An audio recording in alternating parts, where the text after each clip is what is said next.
Namaste, good morning, good afternoon, and good evening. Based on different time Thank zones, you. we have a very wide participation from all over the world today. ये programme हम खास तौर से हिंदी में करेंगे और हमारे पास सैकड़ों की तादाद में सवाल आए।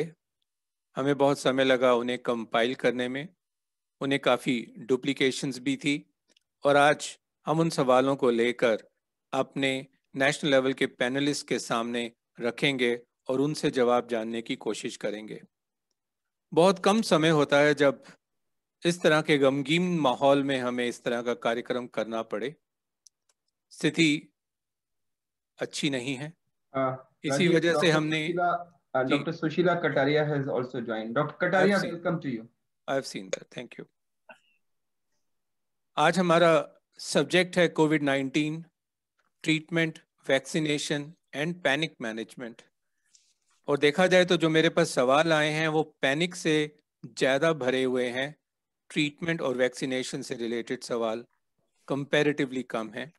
इसलिए आज की जो मेरी सीक्वेंस भी होगी वो पहले हम पैनिक, ट्रीटमेंट और वैक्सीनेशन इनको लेकर चलेंगे। स्थिति इतनी ख़राब है कि जब इस प्रोग्राम की तैयारी कर रहा था तो मेरे अपने कवि हृदय से कुछ पंक्तियां निकल आई। दिखती हैं चीखें, सुनता ना कोई और है, मेरे खुदा मेरे खुद का बनाया यह किस तरह का दौर है।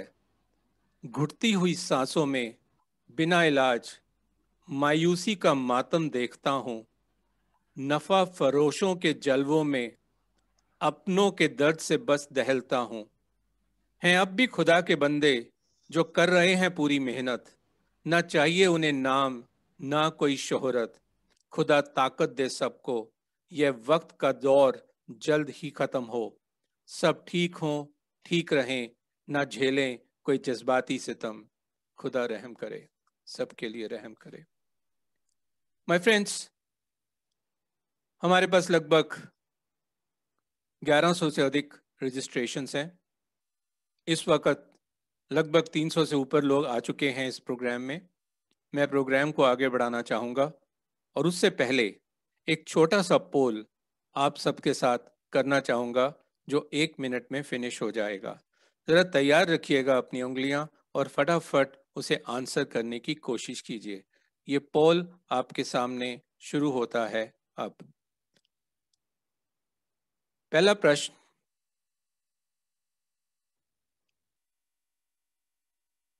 What is the degree of panic you see amongst people around you? अपने आसपास किस डिग्री का आप पैनिक देख रहे हैं? Very high, high, moderate, none, can't say, बहुत ज़्यादा, ज़्यादा, ठीक ठीक, बिल्कुल नहीं या कह नहीं सकते।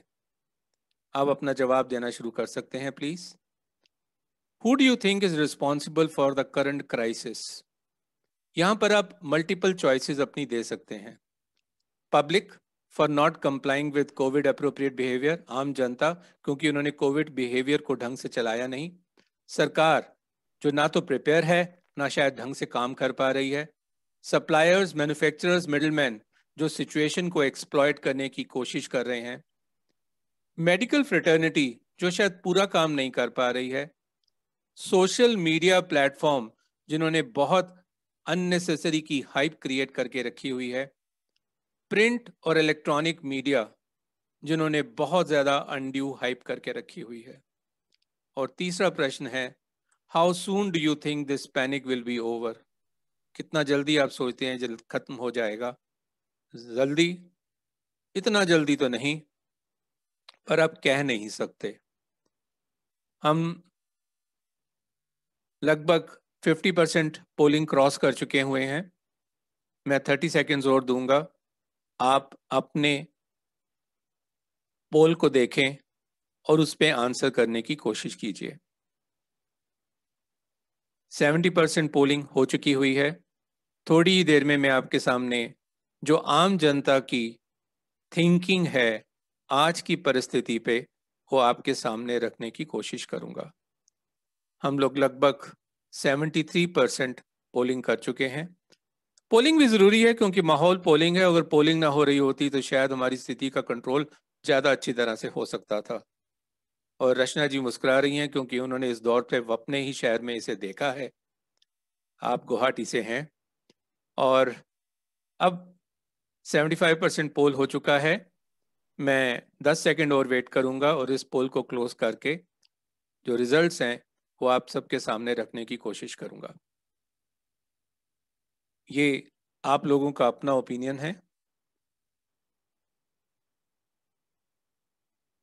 और जिन लोगों ने अभी अभी ज्वाइन किया है उनसे रिक्वेस्ट करूंगा कि जरा फास्टेस्ट फिंगर फर्स्ट अपनाएं और जल्दी से जल्दी इस पोल में शामिल होने की कोशिश करें। अब तक 308 309 रिस्पोंडेंट्स में से 243 रिस्पॉन्ड कर चुके हैं।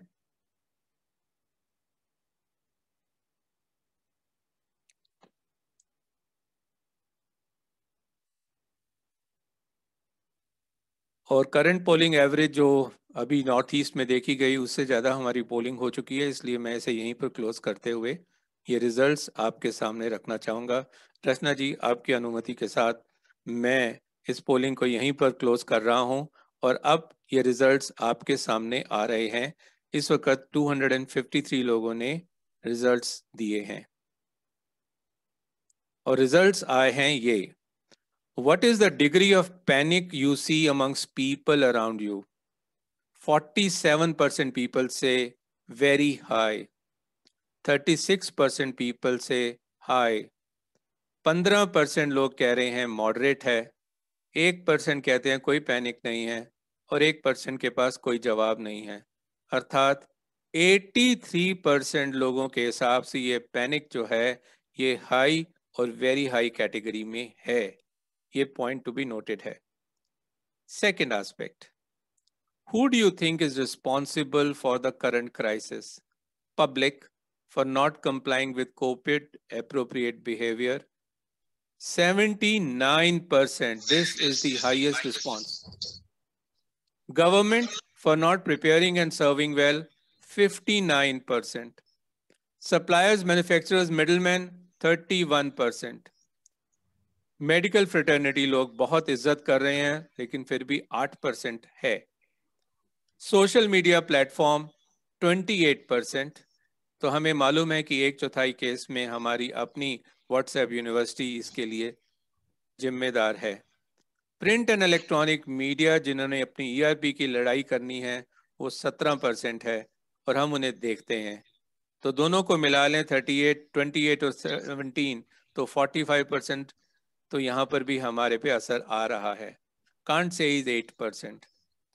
How soon do you think this panic will be over? Soon 13%, not so soon 51%, can't say 36%. And ये जो not so soon आदि respondents जो कह रहे हैं तो यह situation बहुत ज़्यादा अच्छी नहीं है। मैं अपने डॉक्टर्स को इनवाइट करने से पहले उनको ब्रीफली इंट्रोड्यूस करना चाहूँगा और फिर उनसे मेरा सबसे पहला प्रश्न यही होगा कि वे इस पोल के रिजल्ट्स को क्या देखते हैं जहां पर 79% पब्लिक खुद जिम्मेवार है। पब्लिक खुद कहती है कि 51% केसेस के अंदर जो है सिचुएशन इतनी जल्दी इंप्रूव होने वाली नहीं है और 83% पैनिक बटन बहुत ही ज़्यादा स्ट्रांग है। तो मैं ये रिजल्ट्स को शेयर करते हुए इसे यहीं पे क्लोज करता हूं और अब मैं आप आगे बढ़ता हूं अपने पैनल को इनवाइट करने के लिए। हमारा ये अहोभाग्य है कि डॉक्टर GC खिलनानी हमारे साथ में हैं।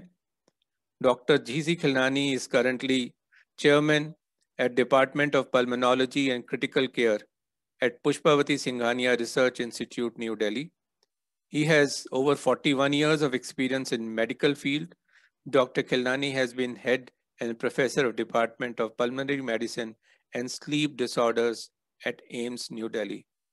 पास्ट में भी उन्होंने लंग केयर फाउंडेशन के इन प्रोग्राम्स में हिस्सा देकर हमारे को अच्छी तरह से गाइड किया और ब्लेस किया। Thank you very much doctor Khilnani for joining us today. It's a pleasure also to introduce Dr. Sushila Kataria.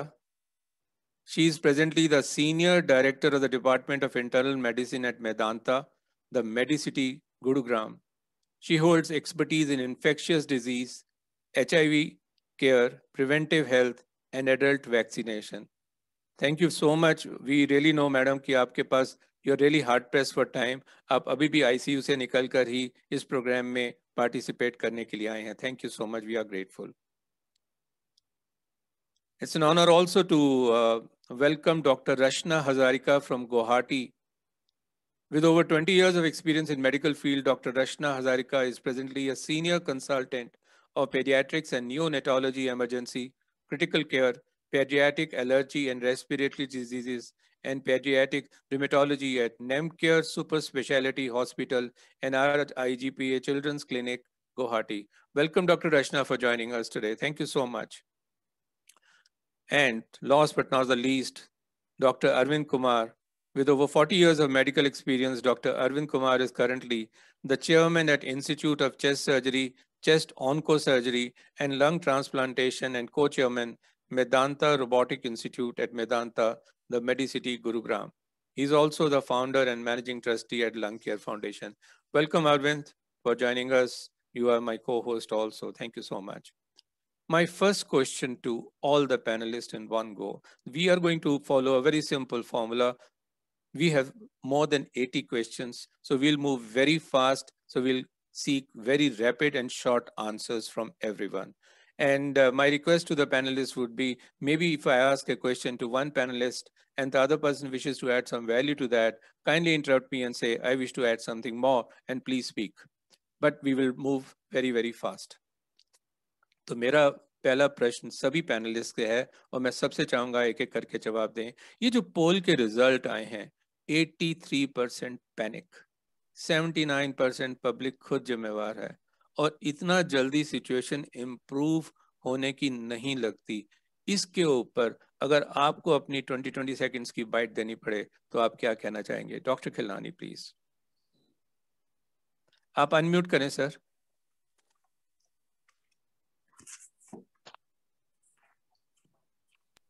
Thank you doctor Arvind Rajeev for मेरे को फिर से यहाँ बुलाने के लिए. It's very easy to blame, you know, public. You blame everything happens, you want to blame somebody, you know. So it's okay that public behavior, they cooperated very well in the first outbreak or whatever, first wave, whatever you say. But the fact of the matter is there have been several changes which has occurred in the COVID, and we used to read agent, host, and environment. The host, of course, we are the host, and we have certain responsibility. Environment doesn't seem to be affecting this COVID, but the agent has changed. Agent is changing its behavior. Therefore, there have been several changes in the agent. We'll discuss about the mutations and variants, which has actually made a big difference. So panic is there. Panic is there. It's absolutely serious. People are dying. There's nobody today in this country or the world who hasn't lost his near or dear. It may be a family member or a neighbor or a very dear friend. So the panic is absolutely natural, but we have to fight it together without blaming each other. Thank you. Thank you so much. Dr. Kataria, आप क्या कहना चाहेंगे?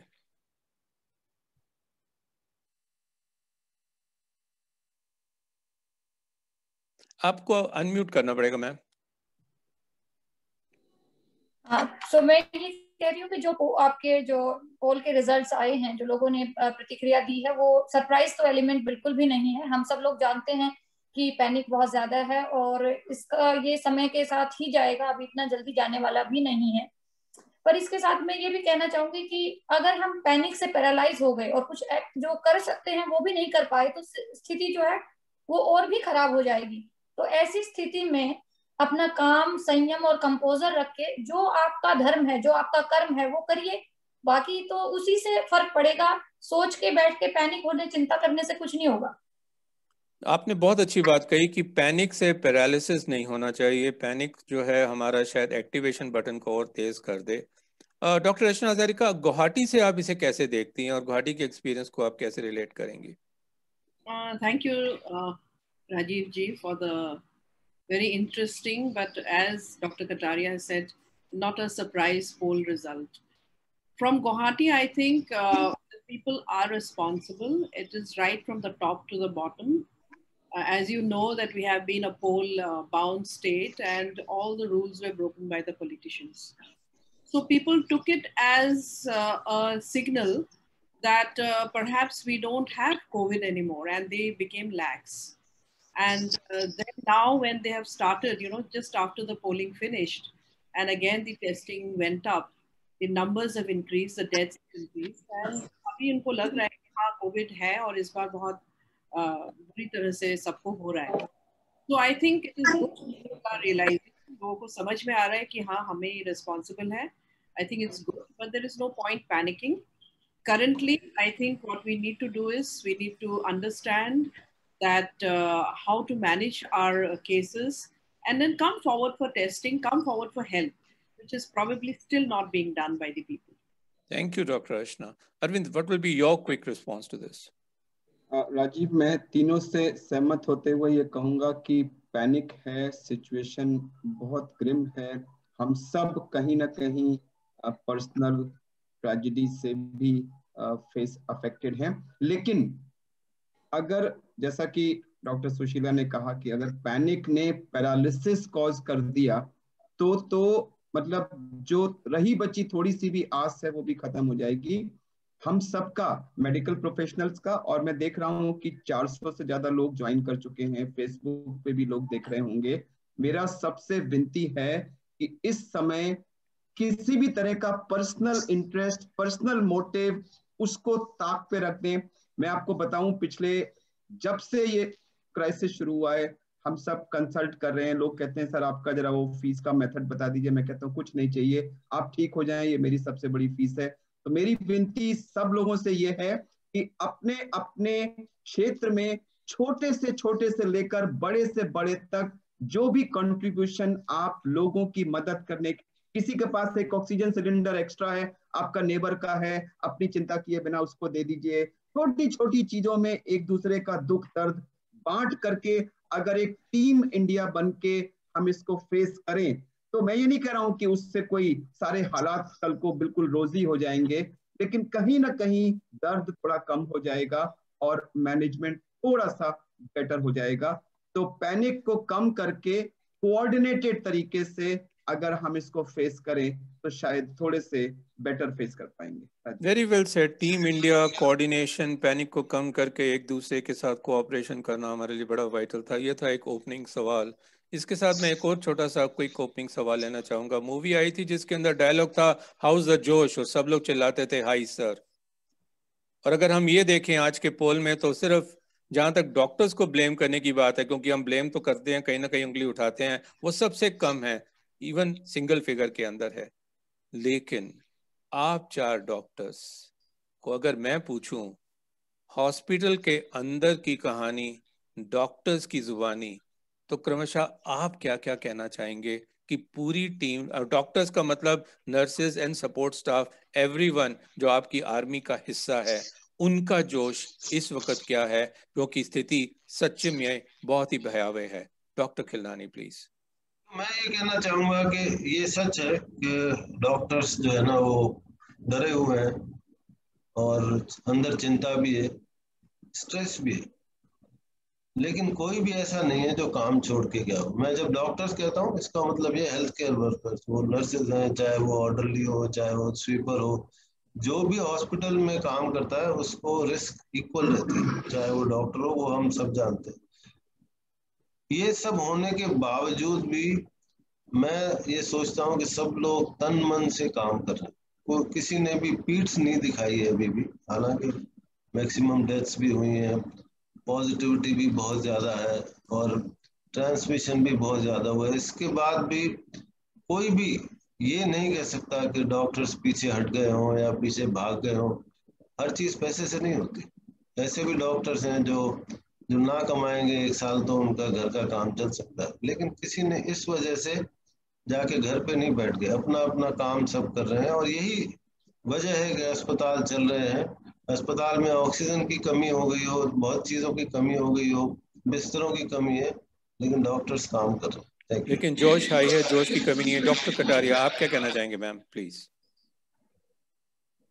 मैं ये कहना चाहती हूँ कि अच्छे बुरे दिन तो चलते रहते हैं और आजकल ज्यादा बुरे दिन देखने को मिलते हैं, क्योंकि बुरे में इसलिए कहूंगी कि हम जितने लोगों को मदद करना चाहते हैं या जो जितनी हमारे पास आस से आते हैं कि ये कुछ करेंगी, और सबको सबको नहीं कर पाते हैं। आप तो एक रात तक ना कहते, जैसे बिस्तर नहीं होता, कभी दवाई नहीं होती, कभी ऑक्सीजन नहीं होता, तो मना करते करते शाम तक तो मन भारी हो ही जाता है। फिर ऐसा भी होता है कि हमारे जो टीम के लोग हैं उनके भी कुछ रिश्तेदारों की डेथ हो जाती है या आस पड़ोस में हो जाता है, तो हर रोज सुबह किसी ना किसी को नर्वस ब्रेकडाउन हो जाता है। फिर हम सब उसको मिलके उसका हौसला बढ़ाते हैं और फिर काम पे शुरू हो जाते हैं।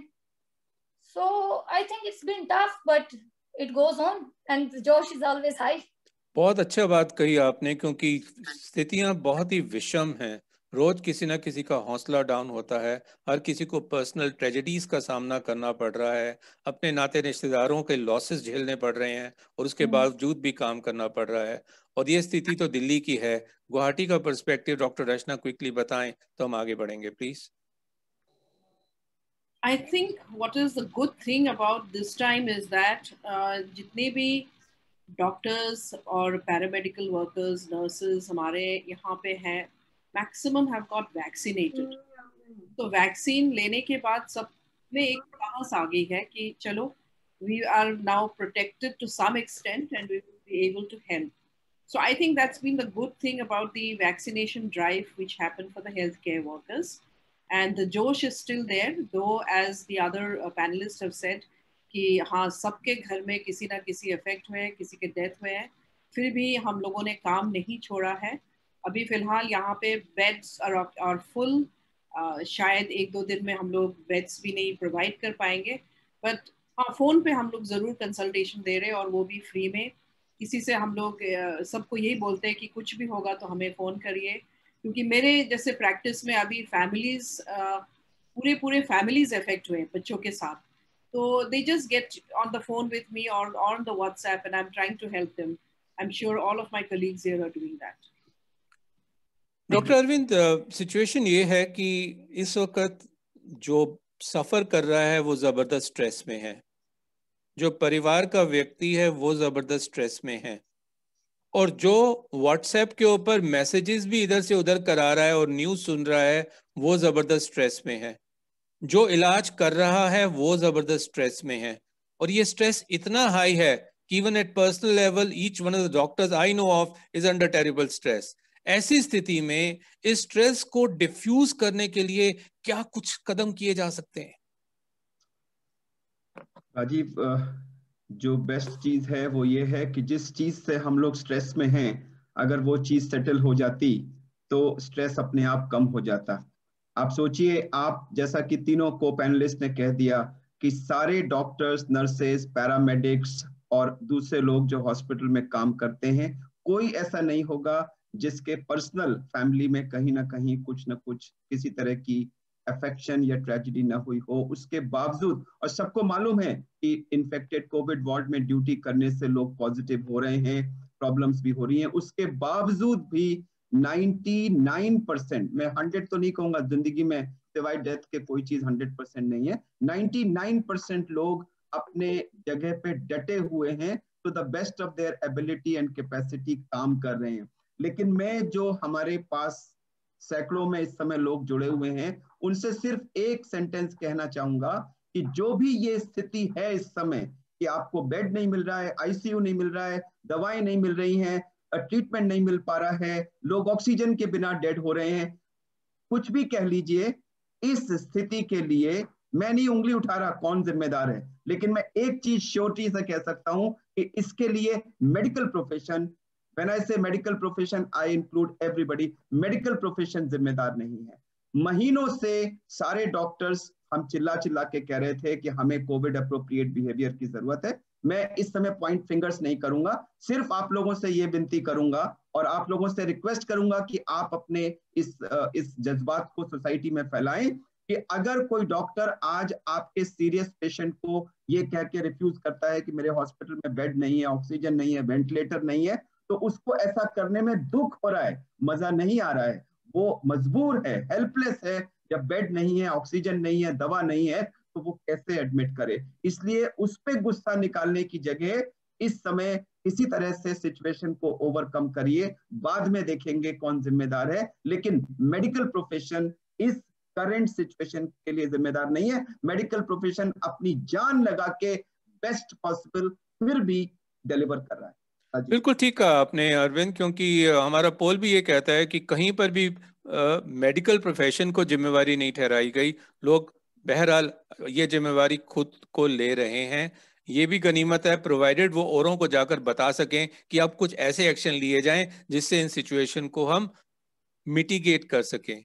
लेकिन डॉक्टर खिलरानी, लोगों की चिंता भी और बढ़ती जा रही है, क्योंकि हमारे यहाँ जो सबसे ज्यादा गूगल ज्ञानी हैं या ये व्हाट्सएप यूनिवर्सिटी के स्कॉलर्स हैं, वो बार बार फैलाने की कोशिश कर रहे हैं कि India has already entered stage 3 and now everyone will suffer from कोविड-19।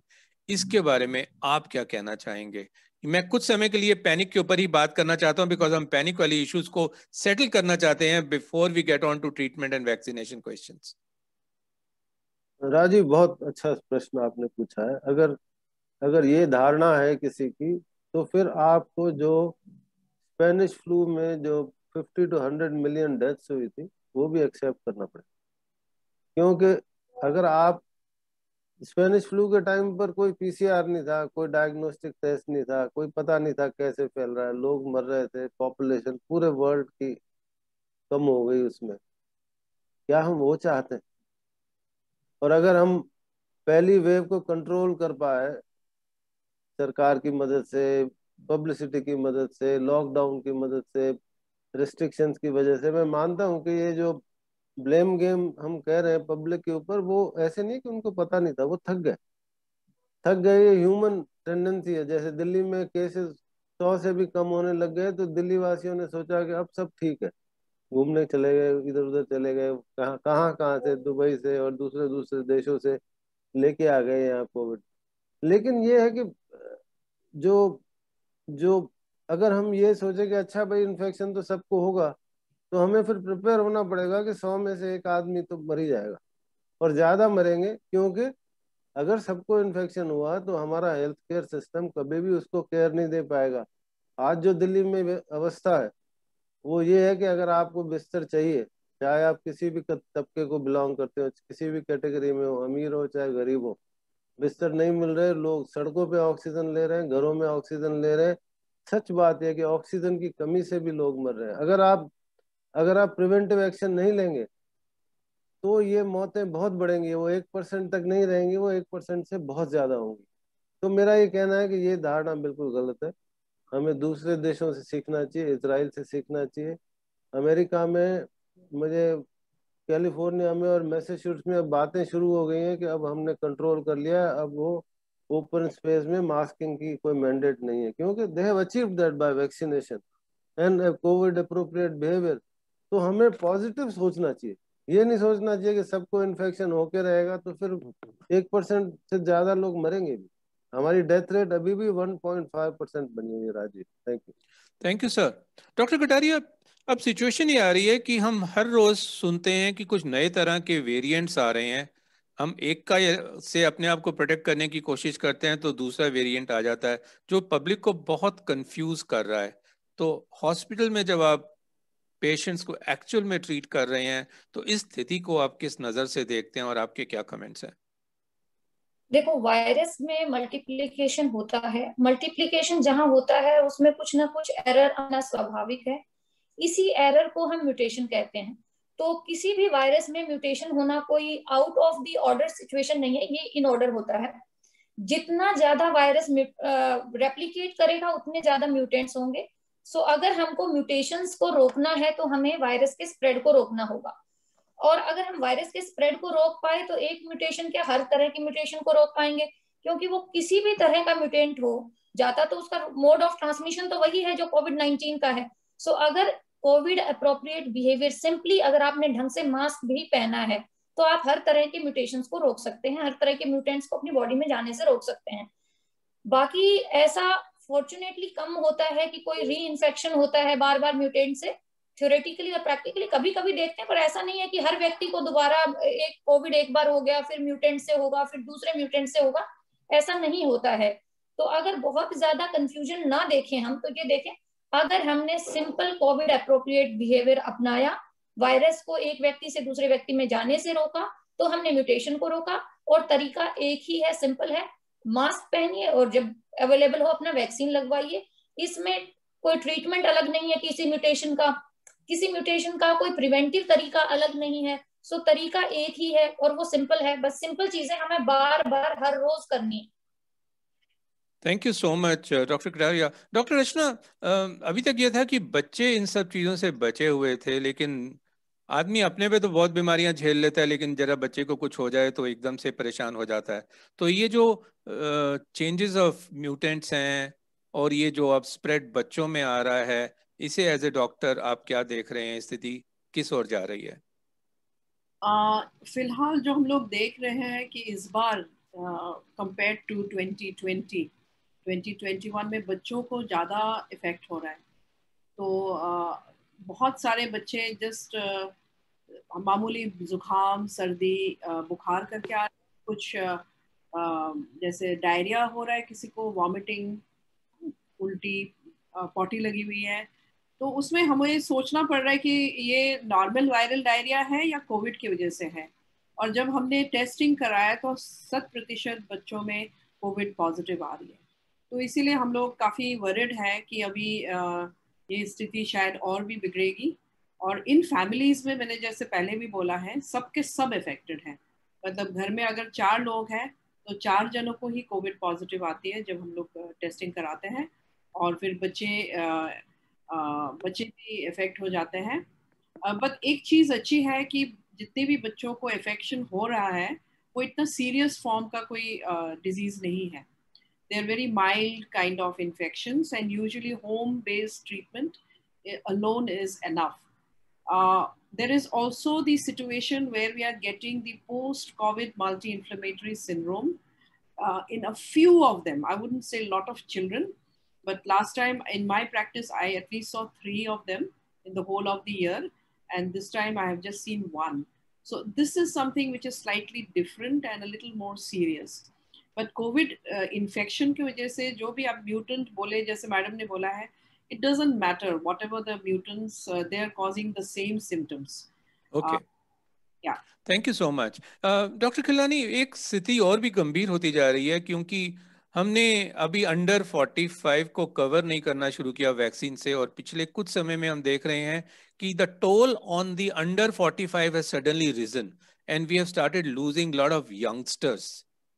ये सिचुएशन कितनी भयावह है आपकी नजरों में?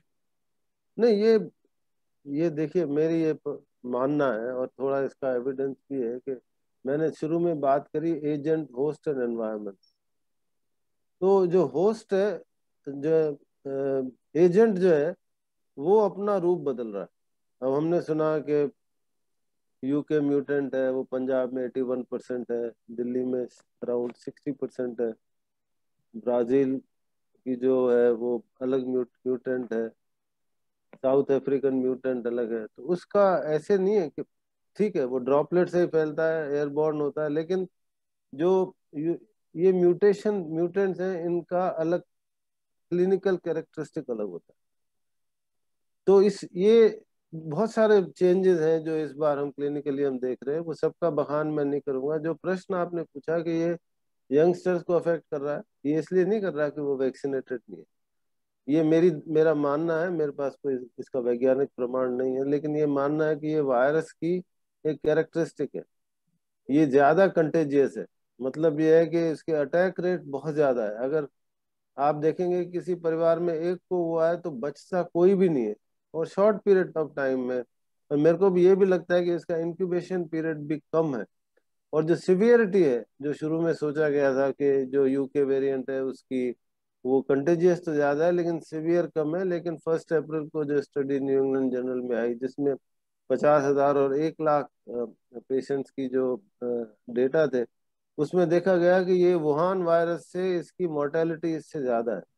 तो मैं ये बताना चाहता हूँ कि ये वायरस ने अपना कैरेक्टर बदला है, जिस वजह से ये यंगर लोगों को अफेक्ट भी ज्यादा कर रहा है, और अफेक्शन से ज्यादा सीरियस डिजीज यंगर लोगों में हो रही है, डेथ भी हो रही है, आईसीयू में भी जा रहे हैं। ये बहुत बड़ा चिंता का विषय है। और इस मामले में अगर ये वैक्सीनेशन अब शुरू हो गया है यंगर लोगों में फर्स्ट आज से ही, ये एक बहुत ही अच्छा कदम है। Thank you so much sir. Doctor Kataria, एक प्रश्न जो लोगों के दिमाग में बहुत आ रहा है और उसके ऊपर मैं आपका और डॉक्टर खिलानी दोनों का कमेंट चाहूंगा, स्टार्टिंग विद यू, कि हम ये कह रहे हैं कि वायरस जो है ना वो एयरबोर्न हो रहा है।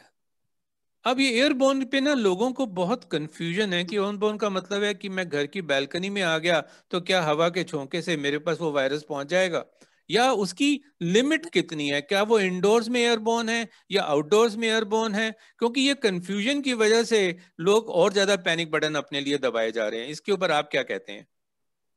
हाँ, ये तो बहुत अच्छा सवाल आपने पूछा और इस पे थोड़ी क्लैरिटी बनती है। जो मैं ये नहीं कहती कि मैंने कुछ लैब में टेस्ट कंडक्ट किए हैं कि जिसकी इतनी माइक्रोन साइज है ये यहाँ तक जाएगा, लेकिन मैं अपने एक्सपीरियंस से ये बताना चाहती हूँ कि जो major major route of transmission है वो ड्रॉपलेट है, लिमिटेड एयरबॉर्न है, और कॉन्टेक्ट ट्रांसमिशन जो सरफेस ट्रांसमिशन है वो बहुत ही मिनिमल है। ऐसा मैंने पिछले 15 महीने में महसूस किया।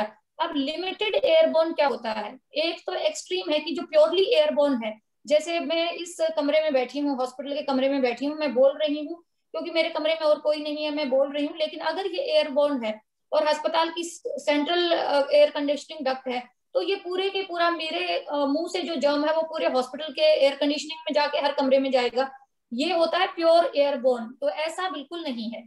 दूसरा होता है लिमिटेड एयरबोर्न, जैसे हम 4 लोग यहाँ बैठ रहे हैं या किसी पेशेंट को हमने इंट्यूबेट किया है, उसको वेंटिलेटर पे डाला है, तो उसके आसपास का जो एरिया है उसमें वो जो पार्टिकल्स हैं, नॉर्मल ड्रॉपलेट तो हमने बोला थूक नीचे गिरा, वो कुछ ही मिनट का काम होता है, कुछ ही सेकंड्स का काम होता है। लेकिन जो कुछ प्रोसीजर होते हैं या कुछ बहुत क्लोज कांटेक्ट होता है तो उसमें एक लिमिटेड एयरबोर्न स्प्रेड का कांटेक्ट होता है। हम 6 लोग हालांकि दूर दूर बैठे हुए हैं एक कमरे में, लेकिन 6 इकट्ठे बात कर रहे हैं उसी कमरे में, उसी हवा को सांस ले रहे हैं, उसी को कर रहे हैं, तो हम 6 फीट की दूरी पे होने पे भी संक्रमित हो सकते हैं। ये लिमिटेड एयरबोर्न का मतलब है, पर प्योरली एयरबोर्न ट्रांसमिशन नहीं है। इसका मेजर रूट ऑफ ट्रांसमिशन अभी भी ड्रॉपलेट है, और जो बाकी सब रूट हैं कि हाथ को छूने से हो गया, आंख के थ्रू हो गया, वो बहुत बहुत लिमिटेड है। और ये समझना बहुत जरूरी है, because mostly economy died because of the fear of surface transmission. लोगों ने टन्स के टन, वो क्या होता है फॉर दिस सोडियम हाइपोक्लोराइड सड़क पे बहा दिया, या हाथ धो धो के सबके हाथों में कॉन्टेक्ट डर्मेटाइटिस हो गई है। ये शायद थोड़ा ओवरकिल रहा, मेरा ऐसा पर्सनल ओपिनियन है। डॉक्टर खिलानी, आप इसके बारे में क्या कहना चाहेंगे सर? नहीं, मेरा वेरी थोड़ा वाइटल क्वेश्चन दिस। हाँ, नहीं, बहुत इम्पोर्टेंट बात है, डॉक्टर सुशीला ने बहुत अच्छे से इसको समझाया। लेकिन मैं कुछ वैज्ञानिक प्रमाण आपके सामने रखना चाहूंगा कि ये स्टडी जो हुई है कि सपोज एक एक आदमी किसी कमरे में है और वो संक्रमित है और उस वायरस को एटमॉस्फेयर में डाल रहा है, तो ये देखा गया कि 3 से 16 घंटे तक वायरस वहां से कल्चर हो सकता है।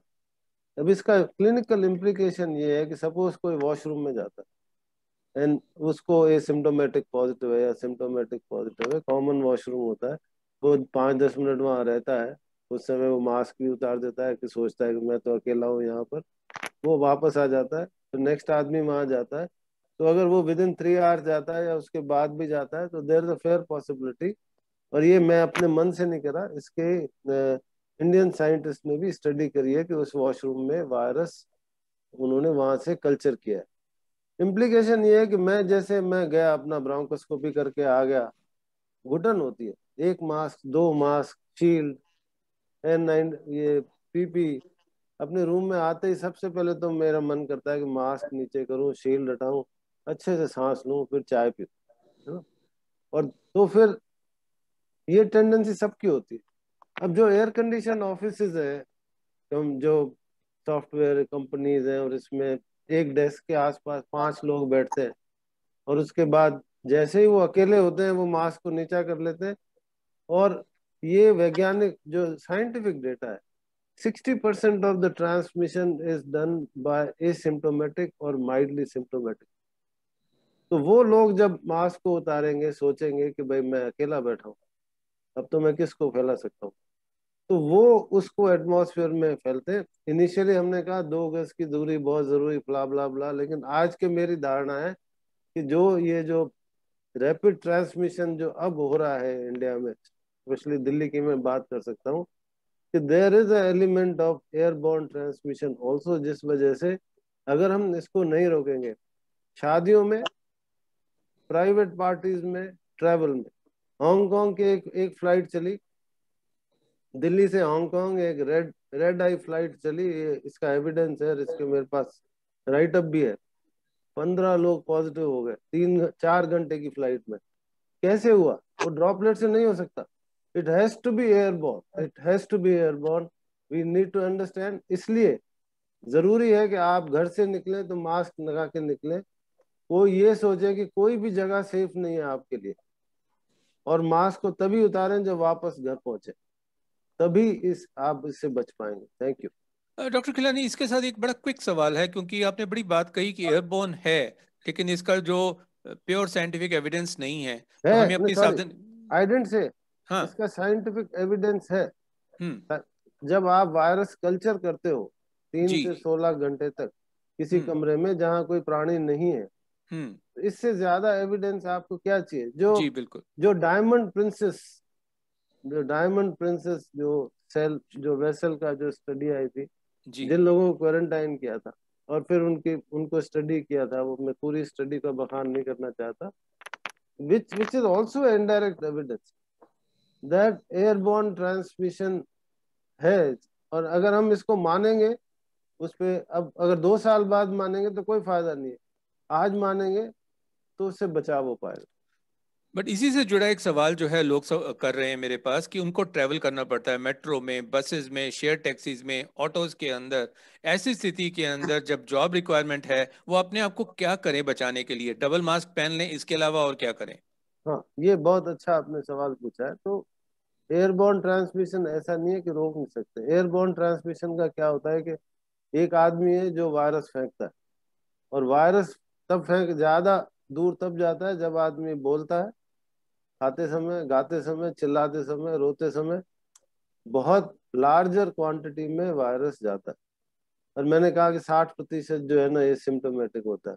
अगर 2 जने बैठे हैं, अगर 1 गज की दूरी पे भी बैठे हैं, अगर दोनों ने प्रॉपरली मास्क पहना है, और ये भी एक साइंटिफिक फैक्ट है कि वायरस की एंट्री मास्क इतना नहीं रोकता जितना कि एग्जिट रोकता है। कहने का मतलब ये कि अगर मैं संक्रमित हूँ और मैंने ठीक से मास्क लगा रखा है, तो मैं वायरस को फेंकूंगा ही नहीं। तो फेंकूंगा नहीं तो दूसरे को आएगा कैसे? अगर 2 जने बैठे हैं और एक संक्रमित है और दूसरा संक्रमित नहीं है, दोनों ने ठीक से मास्क पहना है, तो ट्रांसमिशन नहीं होगा। इम्प्लीकेशन है जी, क्योंकि एसिम्प्टोमेटिक लोग बहुत ज्यादा है। अगर सब लोग मास्क पहनेंगे तो ट्रांसमिशन नहीं होगा। ये आपने बहुत अच्छी बात करी। पुरानी कहावत है, do unto others as you expect others to do unto you. इसलिए अगर आप खुद मास्क पहने रहेंगे और आपके एग्जिट पॉइंट से अगर वायरस नहीं निकल रहा और दूसरे ने भी पहन के रखा है, तो हम एक दूसरे को बहुत अच्छी तरह से सहयोग दे रहे हैं। अब स्थिति आती है वही कंजेस्टेड एरिया की। और डॉक्टर रचना, आपको तो मालूम है कि हमारे घर बड़े बड़े नहीं हैं, छोटे छोटे घर हैं, और कई बार तो एक ही घर के अंदर 10-10 लोग रह रहे हैं। एक व्यक्ति संक्रमित हो गया तो ऐसी स्थिति के अंदर बाकी लोग कैसे बचें? आई थिंक इसका जवाब डॉक्टर खिलानी ने ऑलरेडी आपको हमें दे चुके हैं कि मास्क जो अफेक्टेड है वो भी मास्क पहने, और जो बाकी लोग हैं घर में वो उनको भी मास्क पहनना पड़ेगा, क्योंकि आप एक क्लोज्ड एरिया में हैं, तो you don't want the airborne transmission to occur. So as he has already said that the mask helps to prevent the exit of the virus. So the affected person should wear the mask, and the others in the house also should wear the mask. If you don't have enough rooms, अगर आपके पास कमरे हैं तो एक कमरे में जो affected हैं उनको आप रख लीजिए. अगर नहीं है, जैसे आप बोल रहे हो कि एक ही कमरे में सारे लोग हैं, तो सबको घर में भी मास्क पहनना पड़ेगा. और ये भी होता है, जैसे हम लोगों के लिए प्रश्न करते हैं, स्पेशली जो अगर मम्मी अफेक्ट हो गया, mothers are getting affected, then वो सबसे बड़ा एक प्रश्न हमें पूछ रहे हैं कि हम ब्रेस्ट फीडिंग कराए कि नहीं कराए. स्तनपान कराए कि नहीं। तो हम लोग यही बोलते हैं कि आप करा सकते हैं। अगर आप अफेक्टेड हैं तो आप मास्क पहन लीजिए, हाथ अच्छे से धोइए, उसके बाद आप ब्रेस्ट फीडिंग करिए। So I think this is the way we can manage the situation. जी जी जी, thank you so much. In fact doctor Kataria, मैं आपसे सवाल करना चाहूँगा बिकॉज अक्सर पेशेंट और उनके रिलेटिव्स भी आपके साथ स्ट्रगल कर रहे होंगे in terms of alternate medicines, और ये भी ट्राई कर लेते हैं, वो भी ट्राई कर लेते हैं when you are looking at patients in the ICU और इन द वार्ड्स। और यहाँ तो कैम्फर की पुड़िया हो या नीम अदरक का काढ़ा हो या टाटरी का पानी हो या कोई होम्योपैथिक मेडिसिन हो कि इसे भी ट्राई कर लीजिए while you are treating the patient in the hospital.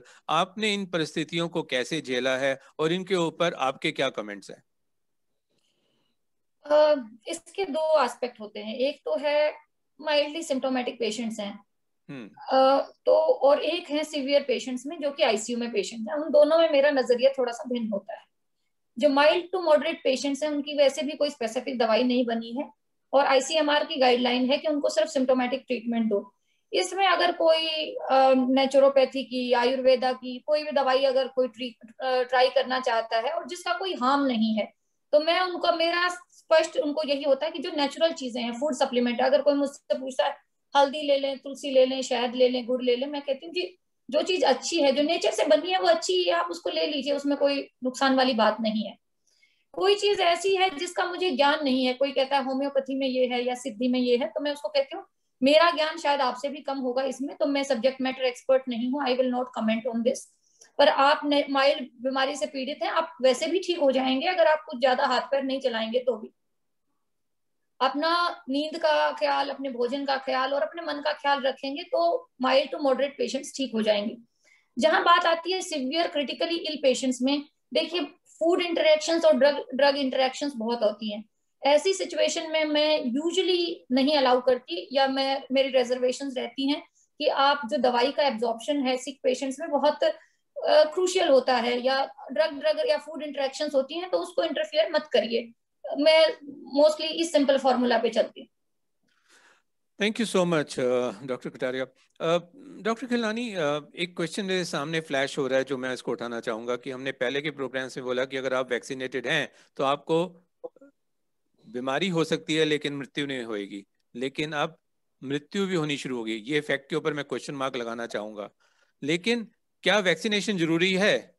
क्योंकि उसके बिना भी अगर हम बच जाएं, हॉस्पिटल्स में इतनी ज़्यादा परेशानी है, हम हॉस्पिटल जाएंगे से बेहतर और वहाँ पे से इन्फेक्शन लेकर आएंगे, इट्स बेटर कि हम और 6 महीने घर के अंदर ही बंद रहें, वैक्सीनेशन ही ना कराएं। क्योंकि अब सिचुएशन ये हो गई है कि 2-2 वैक्सीनेशन कराने के बावजूद भी व्यक्ति मर रहे हैं। अब आपको दोनों चीज़ों के ऊपर जवाब देना पड़ेगा। क्या ऐसा कोई डेटा है कि 2 वैक्सीनेशन लेने के बाद, 2 शॉट्स लेने के बाद किसी की मृत्यु हुई है? और दूसरा, क्या ना लेने से काम हो जाएगा क्या? बहुत बहुत लंबा क्वेश्चन है, इसका थोड़ा आंसर समय दीजिएगा तो मैं बताऊंगा। जी बिल्कुल। देखिए, जो एफिकेसी और इफेक्टिवनेस दो अलग अलग चीज होती है। एफिकेसी उसको कहते हैं जो ट्रायल मोड में जब एक्सपेरिमेंट करते हैं उससे पता चलती है। अब जैसे आपने 100 लोगों को वैक्सीन लगाई, 100 को नहीं लगाई, जिसमें आपने वैक्सीन लगाई उसमें 10 लोगों को कोविड हुआ, और जिसमें, या सोचिए 2 को हुआ, और जिसमें आपने वैक्सीन नहीं लगाई उसमें 20 को हुआ। तो 20 माइनस 2 अपॉन 20, इससे एफिकेसी, तो उसी एफिकेसी के दौरान फाइजर और मॉडर्ना वैक्सीन 94-95%, कोवैक्सीन 81%, और जो हमारी कोविशील्ड वैक्सीन है उसकी 61 to 90% depending upon the dose and duration. इसको कहते हैं एफिकेसी। जो इम्यूनिटी जो बनती है वो 2 तरह की बनती है। एक तो एंटीबॉडी, जिसका सब लोग जानते हैं कि लोग अपना एंटीबॉडी टेस्ट कराते हैं और कहते हैं मेरी तो एंटीबॉडी बन गई, दूसरा कहता है अरे यार मेरी तो बनी नहीं, तो वो थोड़ा मायूस हो जाता है। लेकिन एक सेल मीडिएटेड इम्यूनिटी होती है जिसमें टी सेल्स होते हैं, उनकी मेमोरी होती है, उसमें चाहे एंटीबॉडी ना भी हो, जैसे ही वायरस आएगा वो फट से एंटीबॉडी प्रोडक्शन शुरू हो जाता है। मैं ये सब इसलिए बता रहा हूँ कि, और ये एक वैज्ञानिक प्रमाण है, ये 3-4 दिन पहले स्टडी आई है, जामा बड़े मेजर जर्नल में आई है, कि जो फाइजर और वैक्सीन के बाद जब उन्होंने देखा कि एक को इन्फेक्शन हुआ जो वैक्सीनेटेड था और जो दूसरे लोगों को हुआ जो वैक्सीनेट नहीं था। वैक्सीनेटेड लोगों में वायरल लोड कम था as compare to the people who were not vaccinated, meaning thereby कि अगर वैक्सीनेटेड आदमी में इन्फेक्शन होगा तो वो कमजोर होगा। कमजोर होगा मतलब माइल्ड होगा, उसमें चांसेस ऑफ आईसीयू की रिक्वायरमेंट और डेथ बहुत बहुत कम होगी। जो कोविशील्ड वैक्सीन, जो कि 90% लोगों को इंडिया में कोविशील्ड वैक्सीन लगी है, उसमें जो स्टडी हुई थी उसमें भी यही पता लगा कि जो वैक्सीनेटेड लोगों में जो इन्फेक्शन हुआ वो या तो एसिम्प्टोमेटिक था और या तो माइल्ड था, किसी भी पर्सन की डेथ नहीं हुई थी। जो मेरी पर्सनल नॉलेज है, कन्वे किया गया कि एक आध की डेथ भी हो गई है। तो ये कोई ना सोचे कि वैक्सीन के लेने के बाद इन्फेक्शन होगा ही नहीं, इन्फेक्शन हो सकता है, लेकिन उसके चांसेस जो अगर आपने कोविशील्ड लिए तो 30% as compare to the person who is non vaccinated, Pfizer vaccine लिए तो 5% एज कम्पेयर टू 95%, लेकिन मोर देन 19 और 99% चांस है कि वो इन्फेक्शन माइल्ड होगा। इम्प्लीकेशन ये है कि वैक्सीनेटेड पर्सन को क्योंकि माइल्ड इन्फेक्शन होता है तो उसको पता नहीं लगेगा कि मुझे इन्फेक्शन हुआ, तो उसको फैलाने के चांसेस बहुत ज्यादा होते हैं। तो ये इसकी जिम्मेदारी है कि वो फ्री रहेगा, इन्फेक्शन से फ्री मतलब बीमारी से फ्री रहेगा, इन्फेक्शन हो सकता है तो उसको कोविड अप्रोप्रिएट बिहेवियर कभी भी नहीं छोड़ना चाहिए ये सोच के कि मुझे इन्फेक्शन नहीं हो सकता। इन्फेक्शन उसको हो सकता है। और फाइनल वर्ड ये कि अगर हम कोविड से बच सकते हैं, अगर कोविड पेंडेमिक को खत्म कर सकते हैं, कोविड अप्रोप्रिएट बिहेवियर सफिशिएंट नहीं है खत्म करने के लिए।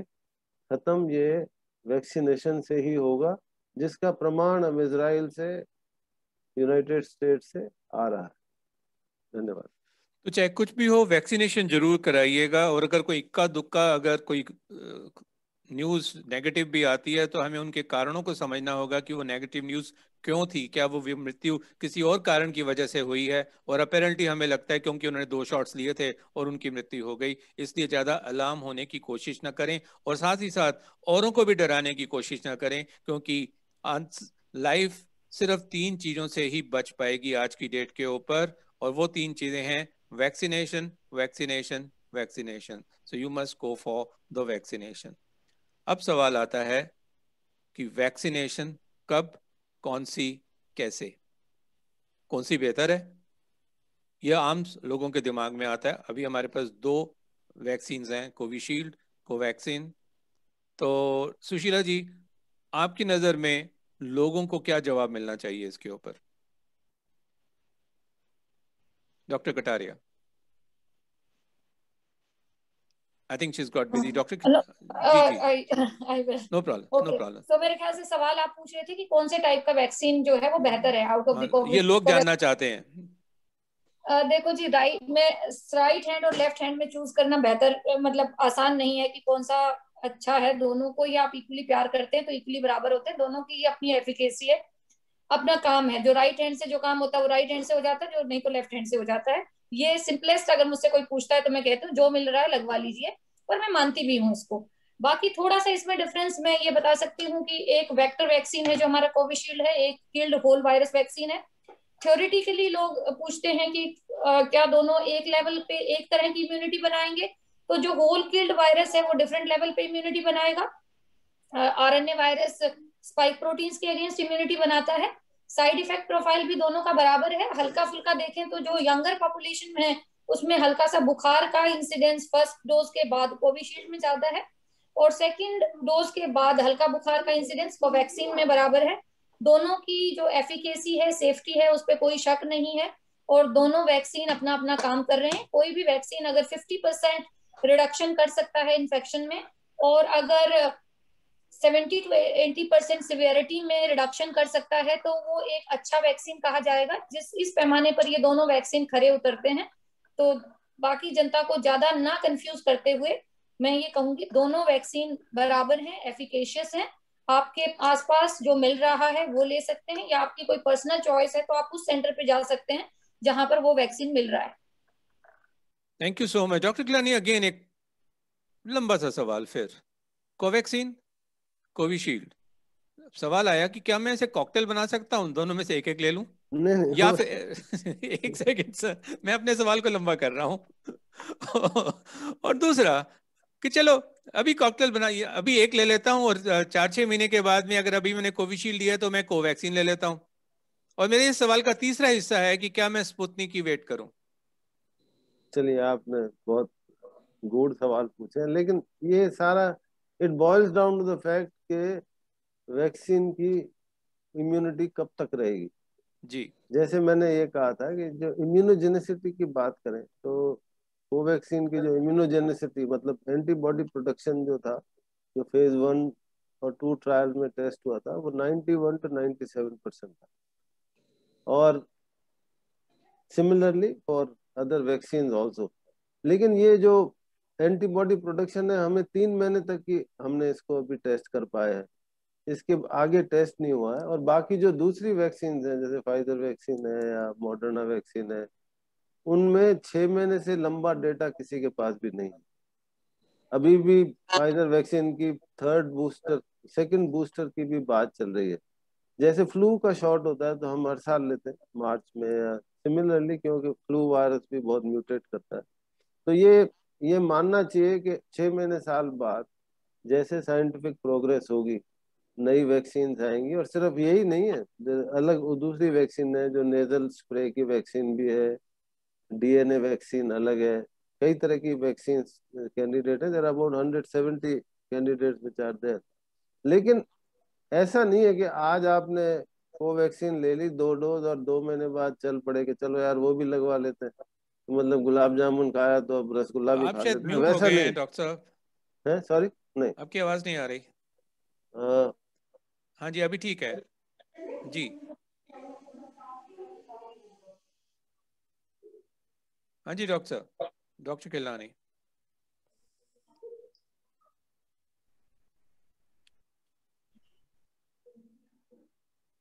जी डॉक्टर किलानी, मैं थोड़ा सा ऐड आप कर। डॉक्टर कटारिया, जी जी आप राजीव, ये ऐड कीजिए। क्वेश्चन डॉक्टर सुशीला आंसर कर हाँ जी, रही वो है। आंसर कर रहे हैं। हाँ जी, तो ये जो आपने डॉक्टर सवाल कटारिया, पूछा है, जो आपने सवाल पूछा है उसको कहते हैं mix and match of vaccines. और इसका अभी तक आईसीएमआर और डीसीजीआई से कोई अप्रूवल नहीं है, लेकिन इस तरह की स्टडी चल रही है यूके में। उनके पास जो कोविशील्ड और फाइजर वैक्सीन है उसका वो मिक्स एंड मैच कर रहे हैं, उसका रिजल्ट अभी नहीं आया है। सो आई थिंक समय हमें बताएगा कि मिक्स एंड मैच की जो थ्योरी है वो परफेक्ट है या नहीं है। सो वो हम जब तक कि क्लिनिकल ट्रायल्स के रिजल्ट नहीं आ जाते तब तक ऐसा नहीं करें। Thank you so much. Doctor Khilnani, आप इसमें ऐड करना चाहेंगे? तब तक मैं डॉक्टर रचना से रिक्वेस्ट करूंगा कि वो अपनी वैल्यू एडिशन दें। आई थिंक राजीव जी, जो अभी अवेलेबल है लोगों को वही लेना चाहिए। और अगर किसी ने कोविशील्ड ली है तो सेकेंड डोज कोविशील्ड का ही लेना चाहिए, similar with Covaxin. So we should not experiment too much. As it is, vaccine is just being, I wouldn't say shortage, but hopefully that doesn't happen. But whatever is available in your area, you just take that. दूसरी चीज जो मैं बोलना चाहूंगी, आपने doctor खिलानी से ये बात बोले थे कि people get scared to come to the hospital, and then they don't, because they think they'll get COVID from the hospital. I have been telling people the hospitals are the safest because we are all vaccinated. We are doing the COVID appropriate behavior. It is only in the marketplace and in your parties and shadis you get the COVID. Don't feel scared to come to the hospital or to the health center to come and get your vaccine. This is my message for everyone. That's a wonderful answer. But then, people are also scared that the hospital is visited by multiple number of people who may be the carriers. In case the entry and exit is not regulated in the hospital properly, तो ऐसी स्थिति के अंदर जो भी अनजान व्यक्ति वहां जा रहा है वो अपने आप को कैसे बचाएगा from one such person जिसको पता भी नहीं है कि उसको कोविड है, लेकिन वो एक कैरियर हो सकता है।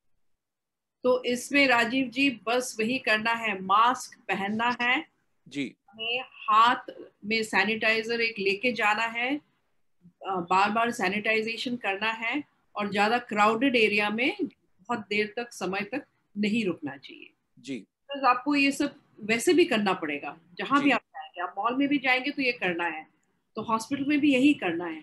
And I think all the hospitals now, at least whatever I see in my work area, we are very very strict. हम लोग बहुत ज्यादा strict हैं. हमने तो बाहर लिख दिया है no mask no entry. किसी ने अगर मास्क नहीं पहना है तो हम लोग बोलते हैं कि जाके खरीद लीजिए एक, get a surgical mask, wear it in 20 rupees and then come back. So we do not allow anybody to. जी थैंक यू सो मच. अब डॉक्टर अर्चना, एक क्वेश्चन आप ही के लिए आया है, वो ये है कि I've just discovered that I'm pregnant and I've also discovered that I'm COVID. Should I continue with my pregnancy? Yes, I don't think so. There is any problem with continuing with the pregnancy. There are many COVID positive mothers who have already delivered healthy children and they are also absolutely fine. So this is a very transient viral illness. Just take care of your hydration, of the fever, get in touch with your gynecologist so that you can, or your doctor at home, family physician. So अगर आपको कोई भी problem होता है उस period में तो वो लोग आपको help करेंगे. So there is no point, there is no question of not continuing with the pregnancy. तो ये जो वैक्सीन है कितनी safe है for lactating mothers, pregnant and menstruating women? For menstruating women, no issues. They can always, they're like any other individual. Because यहाँ पे confusion है, 5 दिन पहले 5 दिन बाद आप वैक्सीनेशन के लिए नहीं जाएं, ये सोशल मीडिया बहुत बातें कर रहा है. राजीव जी, ये सब अफवाहें हैं और ये पता नहीं कहाँ से ये फेसबुक और व्हाट्सएप पे ये सब चल रहा है. मैंने भी देखा है, ऐसा कुछ नहीं है. जिसको मेंसेस हो रहे हैं वो ले सकते हैं. सेकेंडली, प्रेग्नेंट वुमेन के लिए अभी तक इंडिया में रिकमेंडेशन नहीं है. Government of India has not recommended for lactating women also, but scientifically and logically जब हम बात करते हैं तो vaccine should not cause any problem in the lactating woman. So the Federation of the International Association of Gynecologists and Obstetricians, FIGO, has already recommended that all lactating mothers should get the COVID vaccine.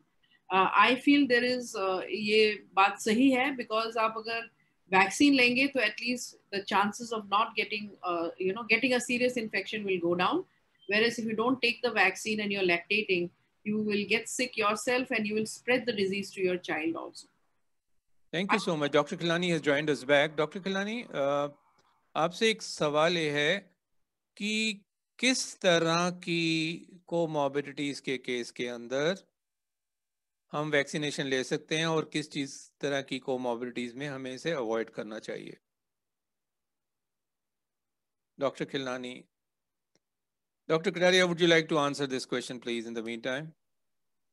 हाँ sir, क्या था question? Question ये है कि भाई मुझे diabetes है, मुझे हाइपरटेंशन है, मुझे हार्ट की प्रॉब्लम है, मतलब इस तरह की लोग बातें करते हैं, तो कौन सी स्थिति के अंदर वैक्सीन लेने में कोई प्रॉब्लम नहीं है और कौन सी स्थिति ऐसी है जहां पर हमारे को थोड़ा संभलना चाहिए और डॉक्टर की सलाह लेके ही आगे कराना चाहिए? जी, बहुत ही बेहतरीन सवाल है ये. और एक्चुअली आपको पता है कि जो कोमॉर्बिडिटी वाले लोग हैं उनको, या जो सीनियर लोग हैं उनको पहले प्रायोरिटी दी गई. क्यों प्रायोरिटी दी गई? क्योंकि अगर उनको बीमारी होती है तो वो ज्यादा सीवियर होती है और उनकी जान जाने का खतरा ज्यादा होता है. तो अगर किसी को कोई कोमॉर्बिडिटी है, it is all the more reason कि वो वैक्सीन लें. Blood pressure, coronary artery disease, high blood pressure, asthma, HIV, ये कोई भी ऐसी कोमॉर्बिडिटी नहीं है जिसमें लोगों को वैक्सीन नहीं लेना चाहिए. उनको सब लेना चाहिए. कब नहीं लेना चाहिए? बहुत कम कंडीशंस हैं जिसमें नहीं लेना चाहिए. कोई ऑलरेडी इन्फेक्टेड है कोविड से तो उस टाइम पे नहीं लेना चाहिए. किसी की स्टीरॉयड चल रही है या रिटुक्सीमैब जैसी स्ट्रॉन्ग इम्यून सप्रेसेंट दवाइयां या कीमोथेरेप्यूटिक एजेंट्स चल रहे हैं तो उस टाइम पे आपका इम्यून रिस्पॉन्स अच्छा नहीं बनेगा. दवाई लेने का, उसको वैक्सीन लेने का आपको फायदा नहीं होगा उस टाइम पे इतना. और अगर आपको लगता है कि नियर फ्यूचर में 2 हफ्ते, 4 हफ्ते या महीने बाद वो इम्यून सप्रेशन कम हो जाएगा या स्टीरॉयड की डोज कम हो जाएंगी, तो उस टाइम पे आपको थोड़ा डिले करना चाहिए. जो लोग किडनी ट्रांसप्लांट या लिवर ट्रांसप्लांट के पेशेंट हैं उन्हें भी लेना चाहिए अगर उनके ट्रांसप्लांट को 3 महीना हो चुका है और वो एक स्टेबल इम्यून सप्रेशन पे हैं तो. सो ना लेने के लिए, अगर आपको किसी वैक्सीन कंपोनेंट से बहुत लाइफ थ्रेटनिंग एलर्जी हुई है तभी ना लें. कोई हमसे पूछ रहे हैं कि हमारे को फूड एलर्जी है, हमें पोलन एलर्जी, हम लें या ना लें. हम एस्पिरिन लेते हैं, हम क्लोपिडोग्रिल लेते हैं, हम ये ब्लड थिनर ले रहे हैं, वो आपको बाय एंड लार्ज 99.99% लेना ही लेना है. कोई बहुत कम ऐसी कंडीशंस होती हैं उनमें नहीं लेना होता है. और ब्लड थिनर में मोस्टली इसलिए कहा जाता है क्योंकि ब्लड थिनर के साथ आप इंजेक्शन लेंगे, वहां खून का थक्का बनने का खतरा ज्यादा रहता है। तो लोकल साइट का ध्यान रखें, बहुत विगरसली ऐसे रब नहीं करें, उस पर गर्म चीज नहीं लगाएं, उसको जेंटली प्रेस करें और 5 मिनट तक प्रेस करके रखें वैक्सीन लगने के बाद, तो कोई दिक्कत नहीं होगी। Thank you so much, Dr. Kataria. Dr. Khilnani, would you like to add something to this discussion in terms of who should take and who should not take? Anything specific? Dr. Kataria has actually covered it very extensively. आपका link बीच में टूट गया था, इस करके we had to request Dr. Kataria. अभी आपकी आवाज ठीक नहीं आ रही है डॉक्टर साहब। मे बी आप अपना वीडियो थोड़ी देर के लिए ऑफ कर लें sir, so that we can hear you.